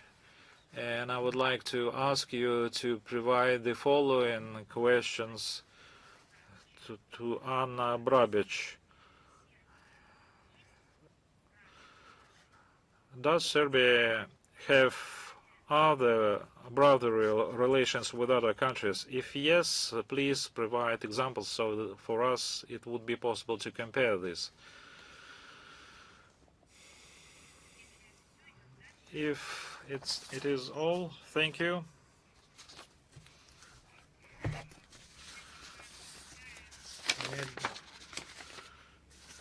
We didn't invite the China Media Group.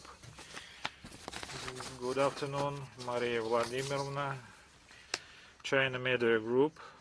We have two questions. First is, according to US President Donald Trump, enriched uranium from Iran should be transferred to US for subsequent destruction or destroyed on the spot under international control. What is the Russian position regarding this statement, and what motives, in your estimation, may underline this proposal?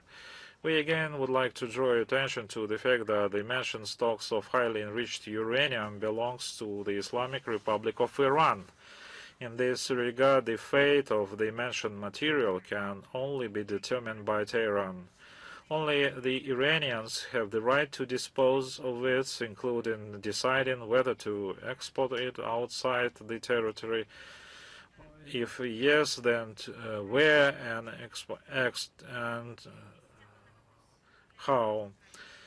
At the same time, the issue is one of the central topics of the ongoing indirect US-Iranian dialogue. We call on the parties not to slide back into armed confrontation, which is potentially fraught with the risk of full-scale humanitarian crisis in the region. Our position on this matter is well known to all and has not changed. At the same time, we have never imposed and do not intend to impose our initiative to transfer Iranian highly enriched uranium to the territory of Russian Federation. The decision on whether to seek our assistance or not remains with Iran. Thank you very much. Another question. On May 26, a meeting of the foreign ministers of quadripartite security dialogue participants comprising Australia, India, and the US and Japan was held in New Delhi, where they agreed to launch large-scale programs to strengthen energy security, join maritime surveillance, and protect mineral supplies into the Indo-Pacific region. China believes that this cooperation between the states should promote peace, stability, and prosperity. How does Russia view this? Does it contribute to the development of security cooperation in the region, or does it, on the contrary, carry a risk of geopolitical confrontation? Just 1 second, please.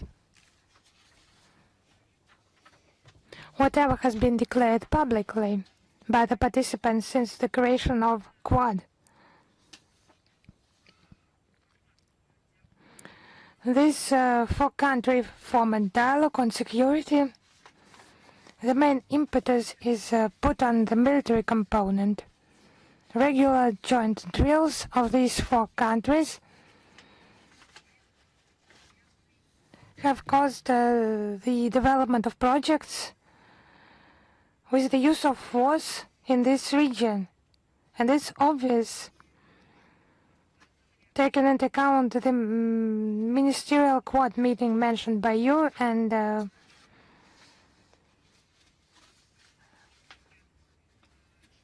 own control over the Indian and Pacific Oceans and expanding access to critical infrastructure in regional states.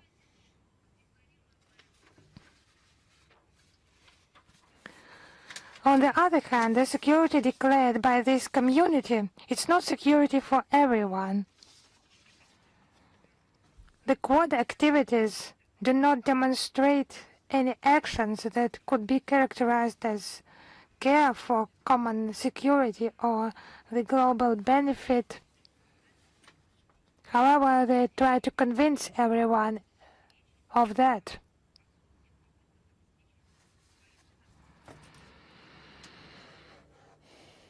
It's actually attempts to ensure the security for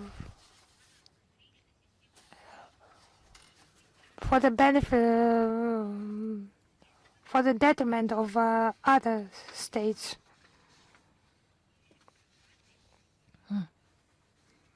It's successful, positive experience, the decades-long experience of the architecture of multilateral institutions represented by ASEAN,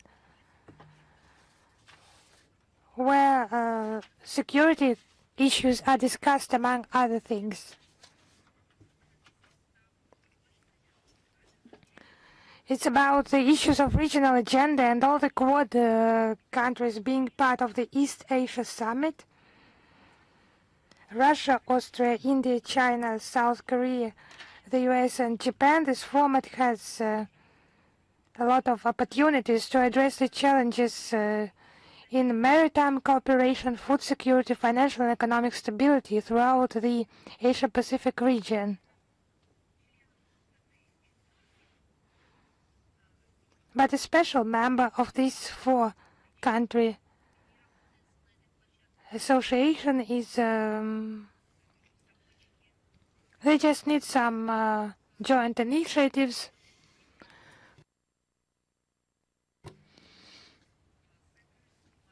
Narrow initiatives, elite clubs, closed models, having no experience, positive experience in this region.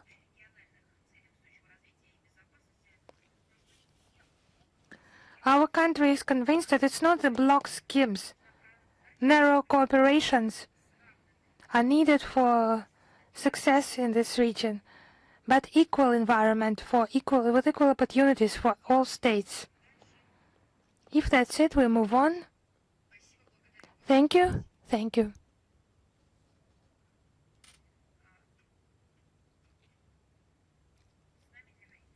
Is Reuters with us?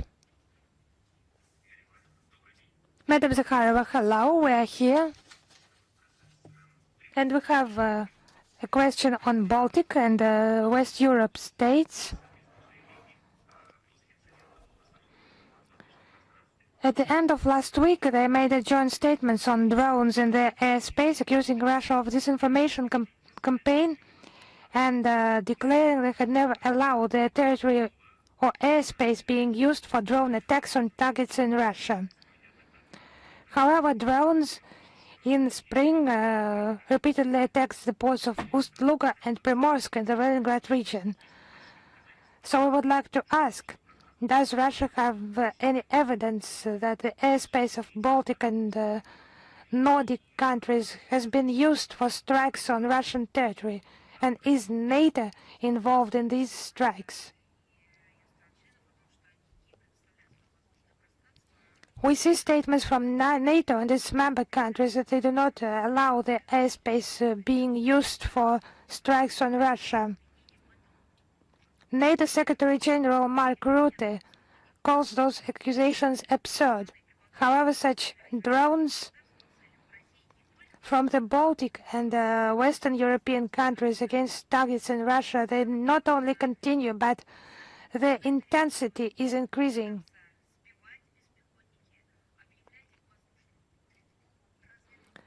NATO countries are forced to respond themselves, shooting down drones trying to do that and raising raid alerts. We will take that into account as mentioned by our military agencies representatives.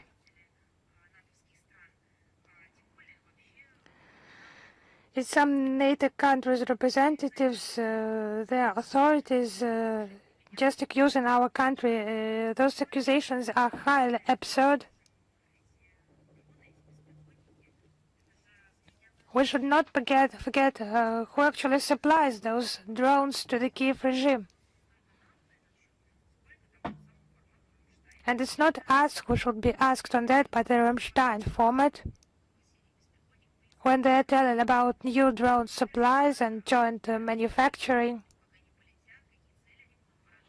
They do discuss how they will fly, what targets they will attack, and then let them share with you. They can share those plans and that information, and let them comment on the results.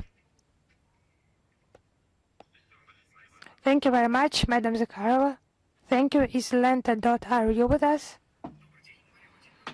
Hello, Madam Zakharova. We have two questions today, if you allow us. The first one about Alexander Stubb recently mentioning his readiness to represent the EU during negotiations in Russia. And our question is about Russian-Finnish relations and contacts. Which level are they in, and which issues do you discuss within the scope of the foreign ministry? No, we have not been contacted. There have been no addresses by the Finnish side, and our bilateral contacts are just now limited to foreign missions, visa issues, and the protection of Russian real estate in Finland, ensuring legal rights and interests of our compatriots living there, cooperation war memorial sphere, in accordance with the 1992 agreement between the governments, and security of our foreign missions, and some other issues. So his statements, Russophobic statements, Stubb is doing his best for his candidature not to be considered.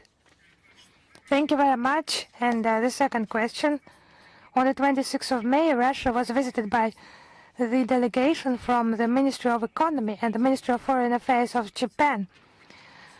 What were the results of this visit? How could that change Russian-Japanese relations, and what are the issues in which we are ready to cooperate? Actually, Moscow has never put any obstacles to contacts by business circles. The most important thing is for this interaction to be mutually beneficial. Our position has not been changed significantly, and the official Tokyo also has expressed its режима страны Токио. Важно понимать, что российско-японские отношения оказались сегодня на беспрецедентно низком уровне из-за недружественного курса правительства Японии, которое безосновательно увязывает сотрудничество с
пресс-туром это сложно.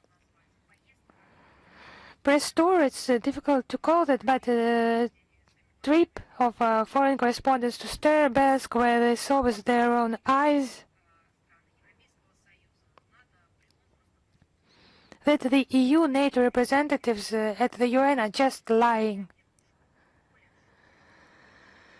Because they said it's allegedly a social site, not a school, not a college, but nearly military structure, and so on. More than 50 people from all the continents, many countries, and the journalists from all over the world have witnessed that, have covered that. Of course, the mainstream, it's working in order to serve the regimes. But it can be broken. It can. Because yesterday, the permanent representative of Russia at the UN, Vasily Nebenza, held a press conference at the UN headquarters, demonstrated the footage of the victims, the witnesses. Our OSCE representatives are also working and providing interviews, publishing materials.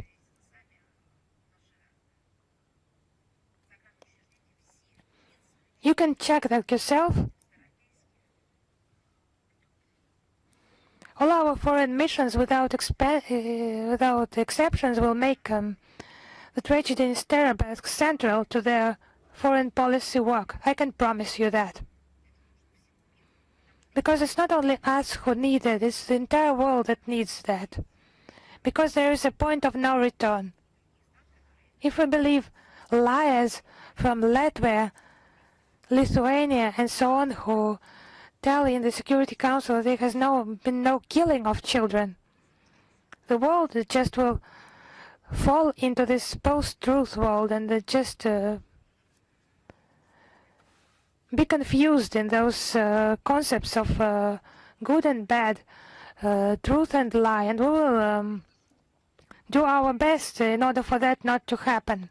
Thank you very much. And I will additionally send you the materials on the stance of the Secretariat, because it should not be playing its own game and serve the Westerners, but it should play according to the rules formed in the UN Charter and the mandate of the Secretariat itself and its bureaucrats, officials, and not to invent its own interpretations of the reality, but to be based on the facts. And we have additionally sent you this material. Thank you. Thank you. Is news.ru with us? Yes, hello, Madam Zakharova at news.ru. We have two questions today. The detention of Metropolitan Hilarion in the Czech Republic on suspicion of drug trafficking. Why do you think such provocation was needed, and what other steps can the Russian Foreign Ministry take in this situation? So I would like to draw your attention to a detailed coverage of this situation by Metropolitan Hilarion himself. He made a special video address thanking, and we also thank him for his efforts, for noting the efforts of the Ministry of Foreign Affairs and his foreign missions. But what is more important is a detailed coverage of the situation, how that all happened. In this video, he's talking about possible circumstances and aims, who can be behind that. Of course, there is immense work of lawyers, of legal professionals ahead, and Metropolitan Hilarion has been supported from our country and a lot of support from other countries, and it has been quite a high-profile case. And I hope that legal specialists will also pay attention to this situation. And actually the initiators of this provocation, they should reply, and the law enforcement authorities who have initiated this, they should reply. And it was not only the denigration of the Metropolitan himself, but for the negative atmosphere around orthodoxy in the Czech Republic and Europe as a whole. I would remind you, on the 26th of May, the Metropolitan was released from a temporary detention facility without charges. From the very beginning, the Russian embassy in the Czech Republic provided him with the assistance and what was required, and we will continue to support our citizens who find themselves in difficult situations, but the question remains open. The authors of this provocation being held accountable, and those who have detained the car and inspected him without the presence of a person who was present there, then charges were put against him. I think it's unacceptable. And it's in the interest of the Czech Republic itself and its citizens to establish the truth and to avoid the repetition of such incidents, because it's a detriment to the reputation of Prague, because a car was stopped, transported 8 kilometers without putting any charges and explaining the details of those charges. And then those who were in the car, they were required to go to the distance from which they could not follow the search. It was not fixed anyhow, and then there was some alleged proof and so on. And we would ask Prague to take all the necessary steps. Thank you very much. Our second question. Head of European diplomacy Kaja Kallas announced on May 24 that EU foreign ministers would discuss how to increase international pressure on Russia this week. How does the foreign ministry assess the statement and Europe's attempts to increase pressure on Russia?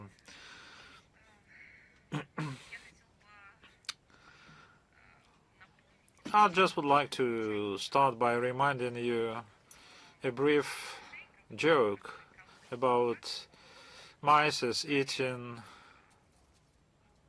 cactus,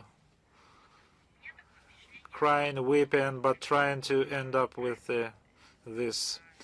This is the same story about the endless packages, sanctioned packages, just trying to find additional forces in order to implement the maniac idea to inflict strategic defeat on Russia. In terms of comments, seriously, we shouldn't pay any attention to that. This is a mania-phobia, one stimulating each other.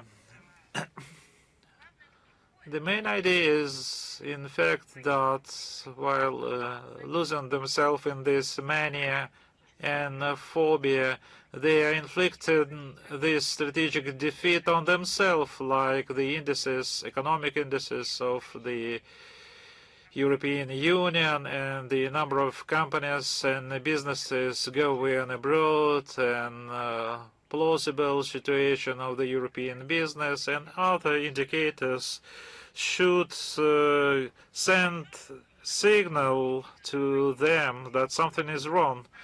But when you are quite deep in mania and phobia, then they are not thinking about this. Thank you very much. News Front, are you with us? Good afternoon, Maria Vladimirovna. One question, if you don't mind. Yes, of course. Have contacts been resumed between representatives of Bulgaria and Russia, and what is needed to resume and maintain relations in this difficult geopolitical situation? After on May 8th of this year, a new government was formed in Bulgaria, headed by former President Rumen Radev. No signals to this date have been received indicating a desire by officials Sofia to return our bilateral dialogue to a normal course. At the same time, we continue close contact with the representative of patriotic nationally oriented forces in Bulgaria. Regarding the preservation of relations in the current geopolitical situation, we can only state with regret that over the past years, as a result of the actions of the Bulgarian administration, catastrophic damage has been done to the long-established ties between our countries and peoples. To resume normal competition, it applies to most EU member states. It's necessary to critically rethink approaches to communication with Russia to demonstrate the ability to act soberly based on national rather than narrow corporate interests. Thank you very much. Sada Erus, are you with us? Good afternoon, Maria Vladimirovna. Thank you very much. I would like to ask two questions, actually. How does the Russian Foreign Ministry assess the recent statements by Polish Foreign Minister Radoslaw Sikorski regarding his refusal to engage in dialogue with Vladimir Putin? Who specifically asked him to engage in this dialogue? And how does Moscow view Czech President Petr Pavel's proposal to consider cutting Russia off the global internet network and financial system? Do such statements indicate that individual NATO countries are deliberately opposing a diplomatic settlement to the conflict over Ukraine? Regarding Polish Foreign Minister Sikorski at the European Security Forum, it has long been a national sport in Poland regarding in Russophobia.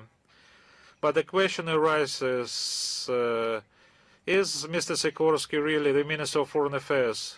Judging by his manner and rhetoric, he is more likely a minister of propaganda, not Poland, but the other country. Because his propaganda is anti-Polish propaganda. We also notice nothing new in the statements by Czech President Petr Pavel. This is a repetition of his well-worn mantra about the need to use, like he says, the language of force against Russia. It's very interesting. I just wonder what he is going to do with this strong tongue. I'm just scared to imagine. Now they are thinking about some kind of asymmetrical and non-lethal measures. So the last physical and other resources are used not to overcome their own problems, but just to deepen, another attempt to deepen or to worsen the situation in Europe with all the bad consequences for them. The second question, we talked a lot about Starbilsk. I've been there in the group of those journalists, and I see everything with all my own eyes. Following the Russian organized trip of foreign journalists there, has the international response to the tragedy in Lugansk changed? And what conclusions have been drawn from the visits of the foreign media representative? The changes, yes, we see the growing number of materials and publications appearing in the mass media, but the Western narrative remains the same, that nothing has happened. But the silence in which the strategy was packed in, this silence has indeed been broken due to the efforts of those journalists visiting the site, foreign journalists who wrote or shown what they've seen there. They did no propaganda materials, or they didn't get paid for that. They just came and described what they've seen. And by doing this, they broke the lies we heard in the United Nations. Rudolf, are you with us?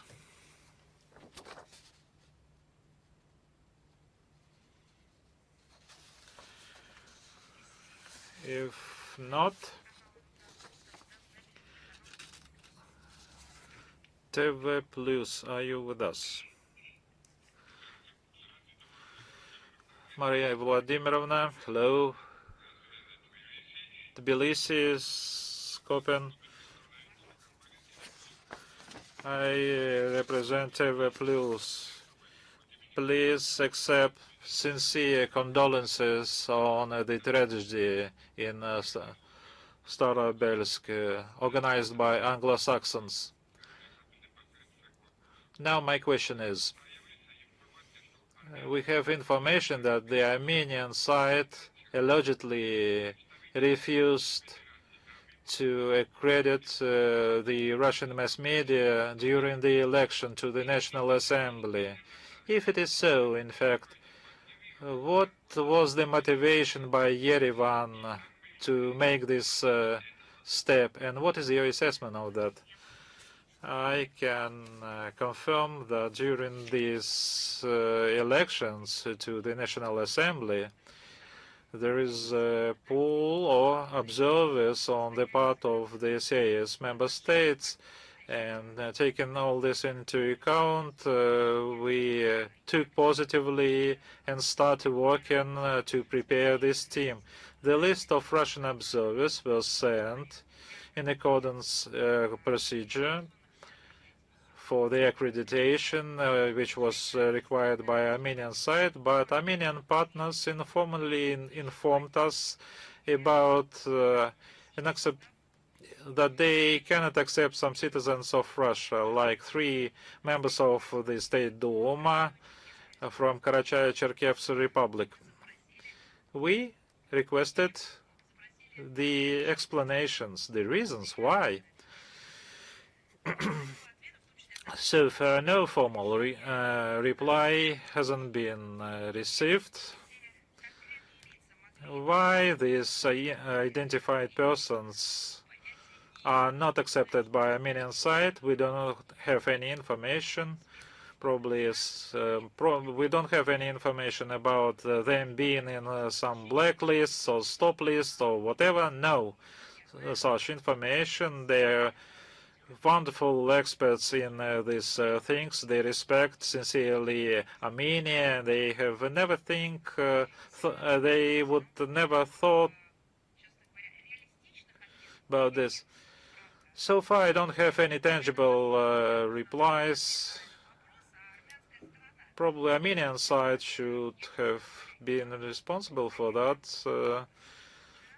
I just learned about this yesterday, and I cannot imagine what these mentioned Russian citizens did, that they are not allowed in Armenia. Probably I can imagine that they are on sanction list of the European Union, and this is a part of vulnerability, or I don't know. Probably we need to come back to the European standards or narratives imposed in the territory of Armenia. They do exist when Russian observers are not allowed to observe elections. Probably that is the reason for fast rapprochement of Armenia and the European Union. What about democracy, so-called democracy mentioned by Pashinyan? If it's so or not, we are puzzled why illegal sanctions can be the reason of refusal. But if there are other reasons, then please identify them in terms of explain why these people are not allowed in Armenia.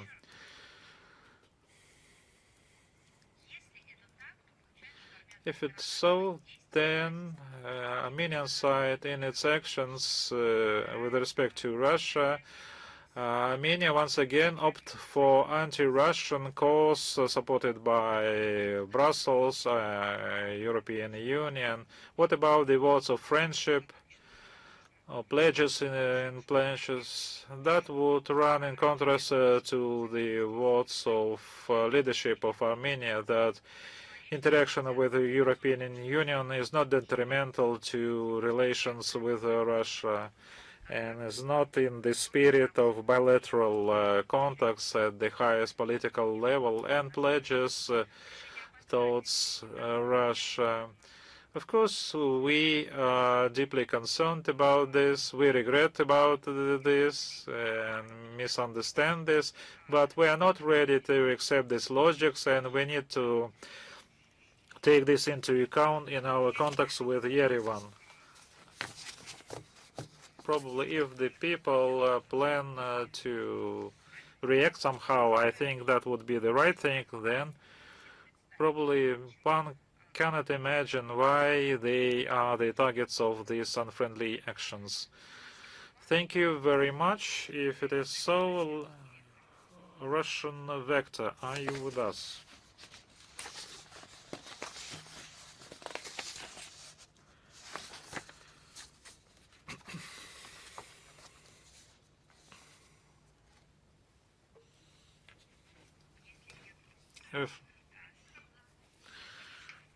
Maria Vladimirovna, Tatiana Plotnikova. The official statement of the Russian Foreign Minister regarding the strategy of Starabest stated that targeting and reconnaissance data for the UAVs were provided by countries of the North Atlantic Alliance. At the same time, the wreckage of the strike drove found had Starlink navigation system. Is the act of aggression by the United States a red line for the revocation of the Moscow Declaration of Non-Targeting of Strategic Nuclear Weapons at U.S. cities? First of all, it should be noted that the identification of specific targets for destruction of the event of a nuclear conflict is not within the competence of MFA. Secondly, it's important to understand that the policy itself is in terms of the nuclear deterrence dated November 19, 2024 contain the provisions such the nuclear deterrence is ensured by the presence of armed forces of the Russian Federation, of combat-ready forces and assets capable through the use of nuclear weapons, of guaranteed inflicting unacceptable damage on a potential adversary in any situation, as well as by the readiness and determination of the Russian Federation to use such weapons. In essence, it means that our country's strategic nuclear forces are continuously in a state of readiness to immediately perform combat missions as intended upon receiving such an order. Consequently, a potential adversary is forced to reckon with the fact that the reliability of Russian nuclear deterrence is ensured at any moment and under any circumstances. Thank you very much. Союзный TV channel, are you with us? Good morning. In Belarus, the telephone communication with President Macron was a failed attempt to restore these relations. Can you assess the results of this communication as the attempt to bring Belarus under the EU umbrella, or the panicking after the use of strikes? Emmanuel is a classic. Internal search. After the presidential election in 2020, Paris refused to recognize the victory of President Lukashenko, put under doubts, and in other words, he just said, "I don't love you."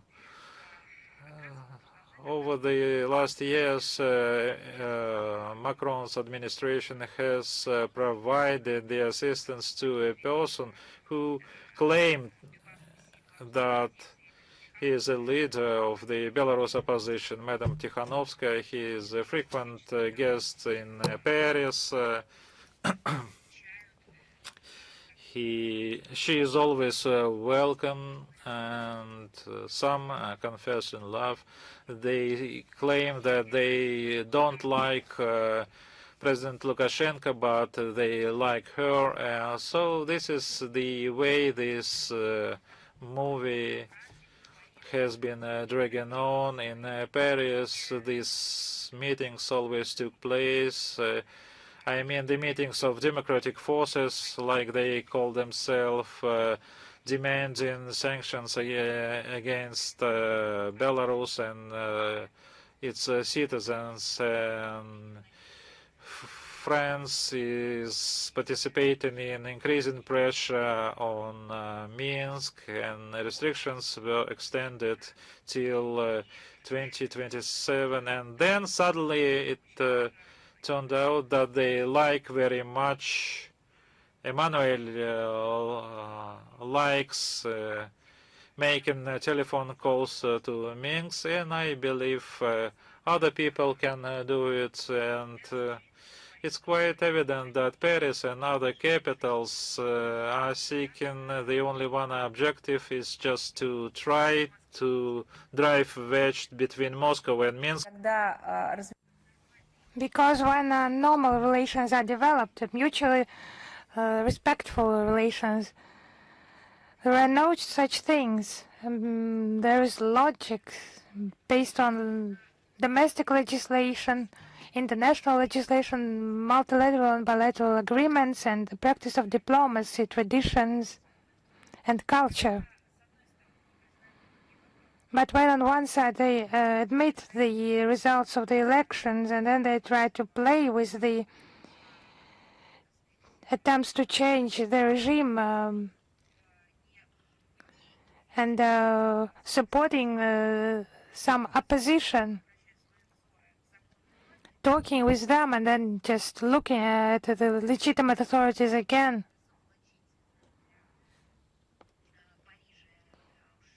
It's just self-revelation for Paris.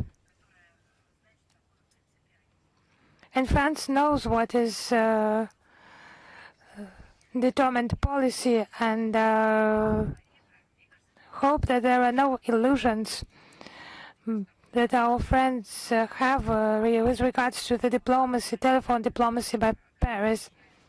I think we should introduce a notion, telephone diplomacy of Paris, what is a lot of promises and actually doing nothing, good intentions that turn into bad intentions. And I would say that any attempts by ill wishes to cause quarrels between our fraternal countries are doomed to failure. Our countries are open for equal and mutual respectful dialogue with each other and with all the states of the world. They are also close strategic allies, closely coordinate their foreign policy approaches and jointly defend common interests on the global stage. And I know just the price of those promises by the West, by phone. And our joint nuclear exercises were aimed at strengthening the defense capability and countering possible risks amid rising tensions worldwide. As Russian President Vladimir Putin emphasized, our nuclear triad must serve as a reliable guarantee of the Union States' sovereignty and ensure the achievement of strategic deterrence, maintaining nuclear parity and the balance of power at the global level. Thank you, Madam Zakharova. Is GTV News Pakistan with us? Здравствуйте. Я представляю GTV News Pakistan. And I am a new correspondent in Moscow, and I have visited Russia before. I always like to work here and produce honest and professional reports about Russia in a positive and objective way. I hope for your understanding if I make any mistakes, and this is still a new experience for me. My question is, how does Russia assess Pakistan's mediating role in contacts between Iran and the United States amid the ongoing conflict between Iran and Israel? Thank you. First of all, I would like to emphasize that it's not about a conflict between Iran and the US or Israel. It's about the unprovokedly having attacked Iran. Iran was attacked by the US and Israel. And we welcome any international efforts aimed at the escalation of tension and settlement of the situation with taking into account the legitimate interests of the countries of the region. And we highly value the mediation efforts by Islamabad, and we have mentioned that on many occasions. If that's it for you, we'll move on. Is Voice of the Fatherland with us?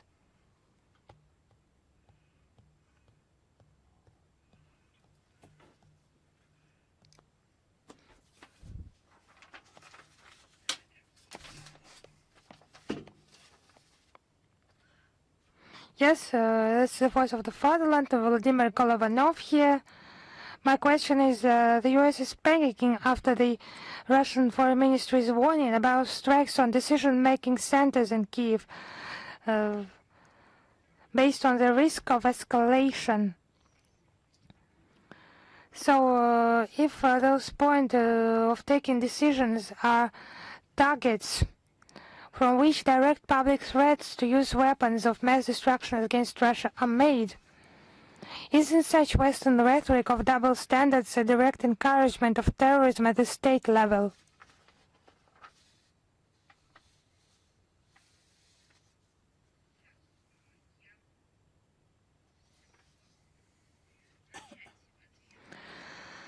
I would like to start replying to your question by urging to be based on reliable sources of information and publications on official resources. In a statement following the 25th of May telephone conversation by Russian and US foreign ministers, it was noted that Russian Foreign Minister Sergei Lavrov immediately conveyed, please excuse me, Rubio noted that he immediately conveyed the information received from the Minister of Foreign Affairs of Russia to US President Donald Trump, adding that the American side has noted the notifications from the Russian Foreign Ministry to the relevant diplomatic missions. To be precise, this statement has been made after the telephone conversation on the 25th of May by two foreign ministers of Russia and the US. And I would like to note that the collective West countries, contrary to the stated readiness to fight terrorism, have implemented not only double standards in this sphere, but some detrimental logics. Politically, material and technically sponsoring and supporting the Kiev regime that is using terrorist methods against Russian civilian population and hitting civilian sites in our country, territory. It causes indignation, not just surprise, that it's outrageous that not one representative of those states has publicly condemned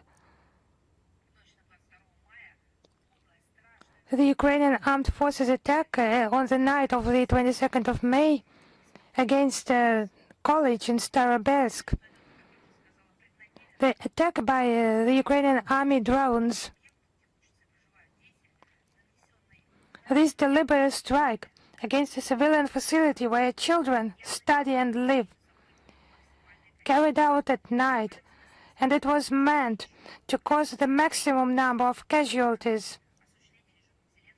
So it's about Zelensky's practice of carrying out terrorist attacks against our country. We will continue our targeted work at multilateral forums aimed at drawing the attention of the international community to the inadmissibility of such a policy of double standards.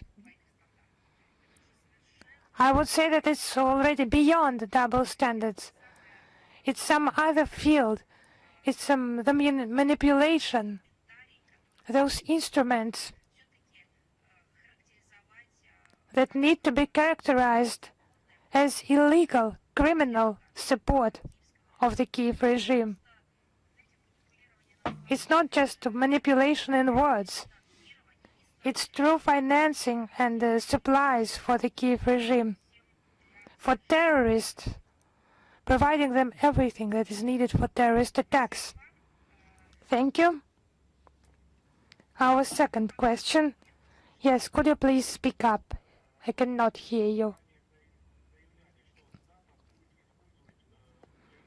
Russian Foreign Ministry previously stated that the West would use Ukrainians as cannon fodder to the last Ukrainian.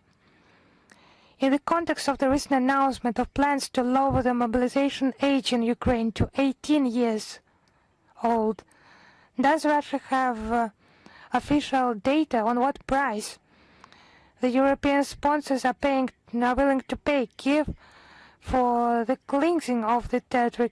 And is it really true that when the last Ukrainian dies, the US and European politicians will begin to count the losses for the destruction of the entire people? So I have such a fictional question. So for you to be more precise, it's not a discussion, but some specific issues. It's just something that you suppose. It's something about the future. It's a question to the Minister of Foreign Affairs. Yes, we have mentioned that the West is conducting the war up to the last Ukrainian. It has all the characteristics of the genocidal actions against the Ukrainian people.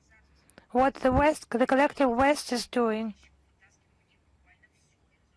It's done for the money of their taxpayers, destroying literally everything, businesses and well-being of their own citizens.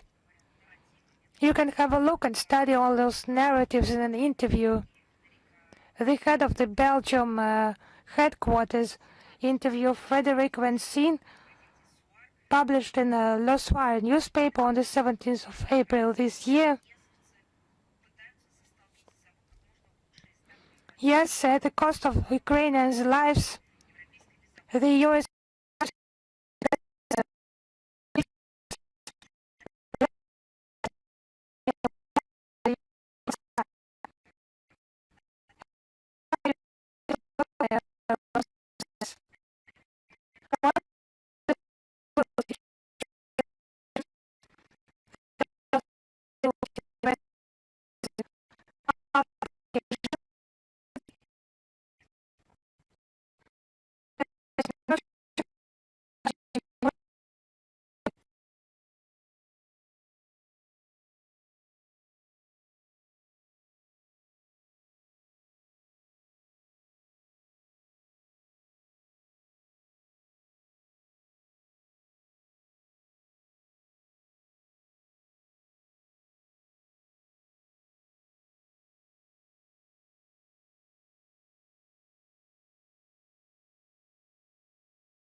and to suit not the Ukrainians, but international sponsors of the Zelensky regime,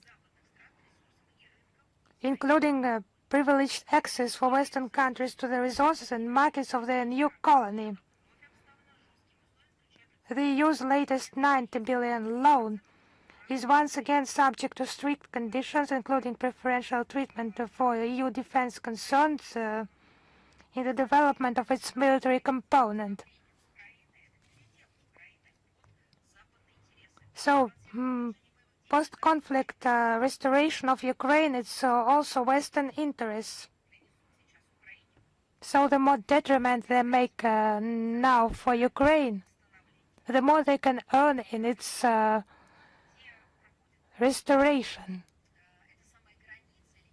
But where is this border? Where is this line that separates plundering from restoration? It's a big question. Maybe not for the sum will count hundreds of billions of dollars and maybe trillions of dollars. Thank you. Thank you. Is Rosmedia with us? Yes. Hello, Madam Zakharova. We have one question. Armenia is trying to combine participation in Western initiatives like the CIS and the EAU. Is it not the repetition of the way of Ukraine that has stayed in the CIS while simultaneously moving towards NATO?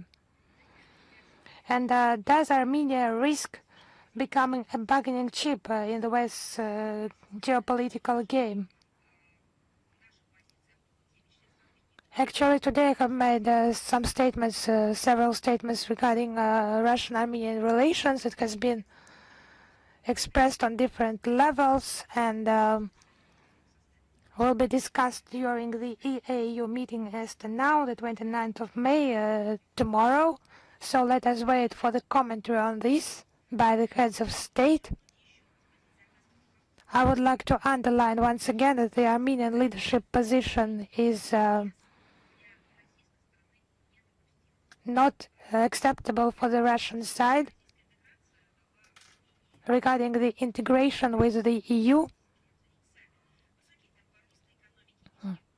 because Russia has provided a lot to Armenia in those 10 years.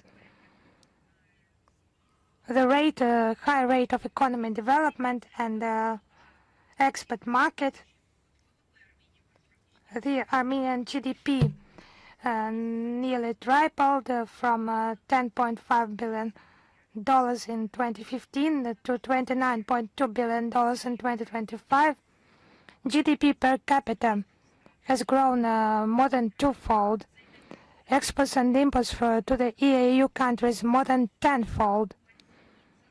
Mutual trade grew to $8.2 billion, peaking at $13 billion in 2024. The real wages have increased by 50%. We hope that pragmatism will prevail in Yerevan.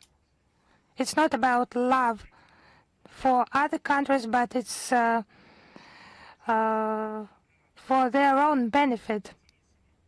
And we hope that it will prevail over someone else's interests that are dragging the current authorities into a senseless and, most importantly, dangerous pursuit of the so-called European dream. Dangerous for the Armenian authorities. In the abyss where this European dream has led, there are already many skeletons. We move on. Is Vestnik Kavkaza with us? Hello, Madam Zakharova. On the 26th of May, there was Independence Day in Georgia, and today Azerbaijan is marking Independence Day and also the Republic of Armenia. So what is the assessment of the Ministry of Foreign Affairs of Russia of relations between Azerbaijan, Armenia and Georgia? And what areas of cooperation do you consider of priority with the South Caucasus states? I have mentioned Armenia on many occasions today. With regard to Georgia, we aim at pragmatism, and we take into account the experience, the best practices of the past, and that's despite the confrontational policy by the EU of anti-Russian sanctions and, to put it simply, to sacrifice their own interests in favor of the political frenzy by the West. Georgia has opted for a multi-vector policy. The trade turnover reached a record $2.7 billion last year. The tourist flow reached 1.4 million. Georgia remains a key export market and a leading supplier of strategically important products for us, such as energy and grain. There are also humanitarian contacts between our peoples, shared values, long-standing historical and cultural ties. With regard to Azerbaijan, our relations are aimed at security in the South Caucasus. We coordinate work within the CIS and other international forums, and we are ready to facilitate the Republic's rapprochement with the EAU. Moscow and Baku relations are mutually beneficial and take into account each other's interests. We value the humanitarian and the cultural component based on the traditionally multifaceted ties between our peoples. Abkhazia and South Ossetia also remain Russia's closest allies in the South Caucasus. It's our tight cooperation at modern stage and the ensuring protection of sovereignty of the republics, promoting the development and strengthening their foreign policy positions, expanding humanitarian ties. We will continue to work together to establish common security frameworks, including the Treaty on Deepening Allied Cooperation signed on the 9th of May by the Presidents of Russia and South Ossetia, and other legal instruments concluded by Moscow with Sukhumi and Tskhinval. So Russia will not leave the South Caucasus and does not intend to do that due to various historical and geographical reasons. But regarding the implication of the EU and the US, it's an open question, because unlike them, Moscow is genuinely interested in the prosperity and peace in that region. We are ready to work in order for the South Caucasus to breathe deeply, so with the air of freedom and not some tight air of Western narratives. Thank you very much. Thank you. Is Rudolf with us? I would like to ask.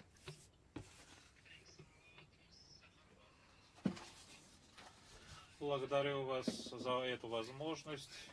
Благодарю вас за эту возможность, за предоставленное слово, госпожа Захарова. У меня два вопроса. Первый вопрос. Будет ли обсуждение с США относительно снятия санкций с российских компаний, особенно те, которые работают в нефтегазовом секторе, для того, чтобы они смогли вернуться в Ирак и Курдистан, которые они покинули из-за своих санкций? Я хотела бы повторить. I would like to repeat that we have repeatedly voiced our criticism regarding the massive of restrictions imposed on our country, on our companies by several administrations for several decades, starting from 2014. But even before, we had some sanctions imposed on our country. Our principal position regarding the legitimate sanctions remains the same. Any unilateral actions made or within some group of countries which are not based on Security Council resolutions are illegitimate, but just to protect their own economic interest, and another tool for unfair competition for the fight of markets and logistics. We respond to sanctions with our countering measures, sometimes mirror measures, asymmetrical one, but we are doing not to harm ourselves. Probably at the same time or in parallel to reinforce our economic self-sufficiency and independence. The problem of removing sanctions are on the shoulders of those countries who initiated these sanctions. We and the citizens and companies or operators of these countries should push the leadership of these countries who suffered a lot of losses. I mean, negative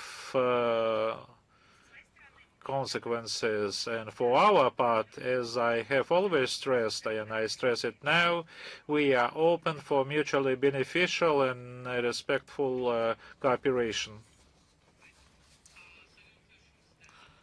You, as Russia, be vetoing any resolution from United Nations Security Council against Iran and its nuclear program? Вы знаете, ну, мы можем такое комментировать, когда речь идет о конкретном документе. We can comment something when we are discussing a specific document or a resolution which was put for voting. Russia approaches its duties as a permanent member of the UN Security Council with full responsibility.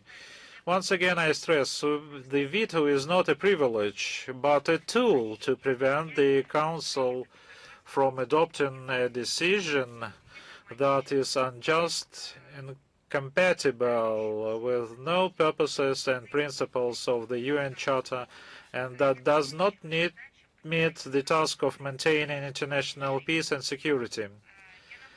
Let me remind you that in the case of the situation around Iran, together with our Chinese partners, we already vetoed a draft resolution on ensuring security of the Strait of Hormuz on April 7. All statements were made. I will add links to this. If this document is adopted, it could undermine the fragile negotiation process of establishing peace in the region. The correctness of our logics was confirmed literally a few hours after the veto was cast, when an agreement on ceasefire between Iran and the United States was reached. Since May 4th of this year, another draft resolution of Hormuz submitted to the United States, to the United Nations, together with Bahrain, has been under consideration by the UN Security Council. A date for this vote has not yet been set. Our position is obvious now that there has been a progress in efforts to bring the position of Tehran and Washington closer regarding the framework of ceasefire and peace agreement should be reached. If we do not have any further questions, then I will tell you goodbye. Then we will meet in St. Petersburg in person or online in the framework of St. Petersburg International Economic Forum. Thank you. See you.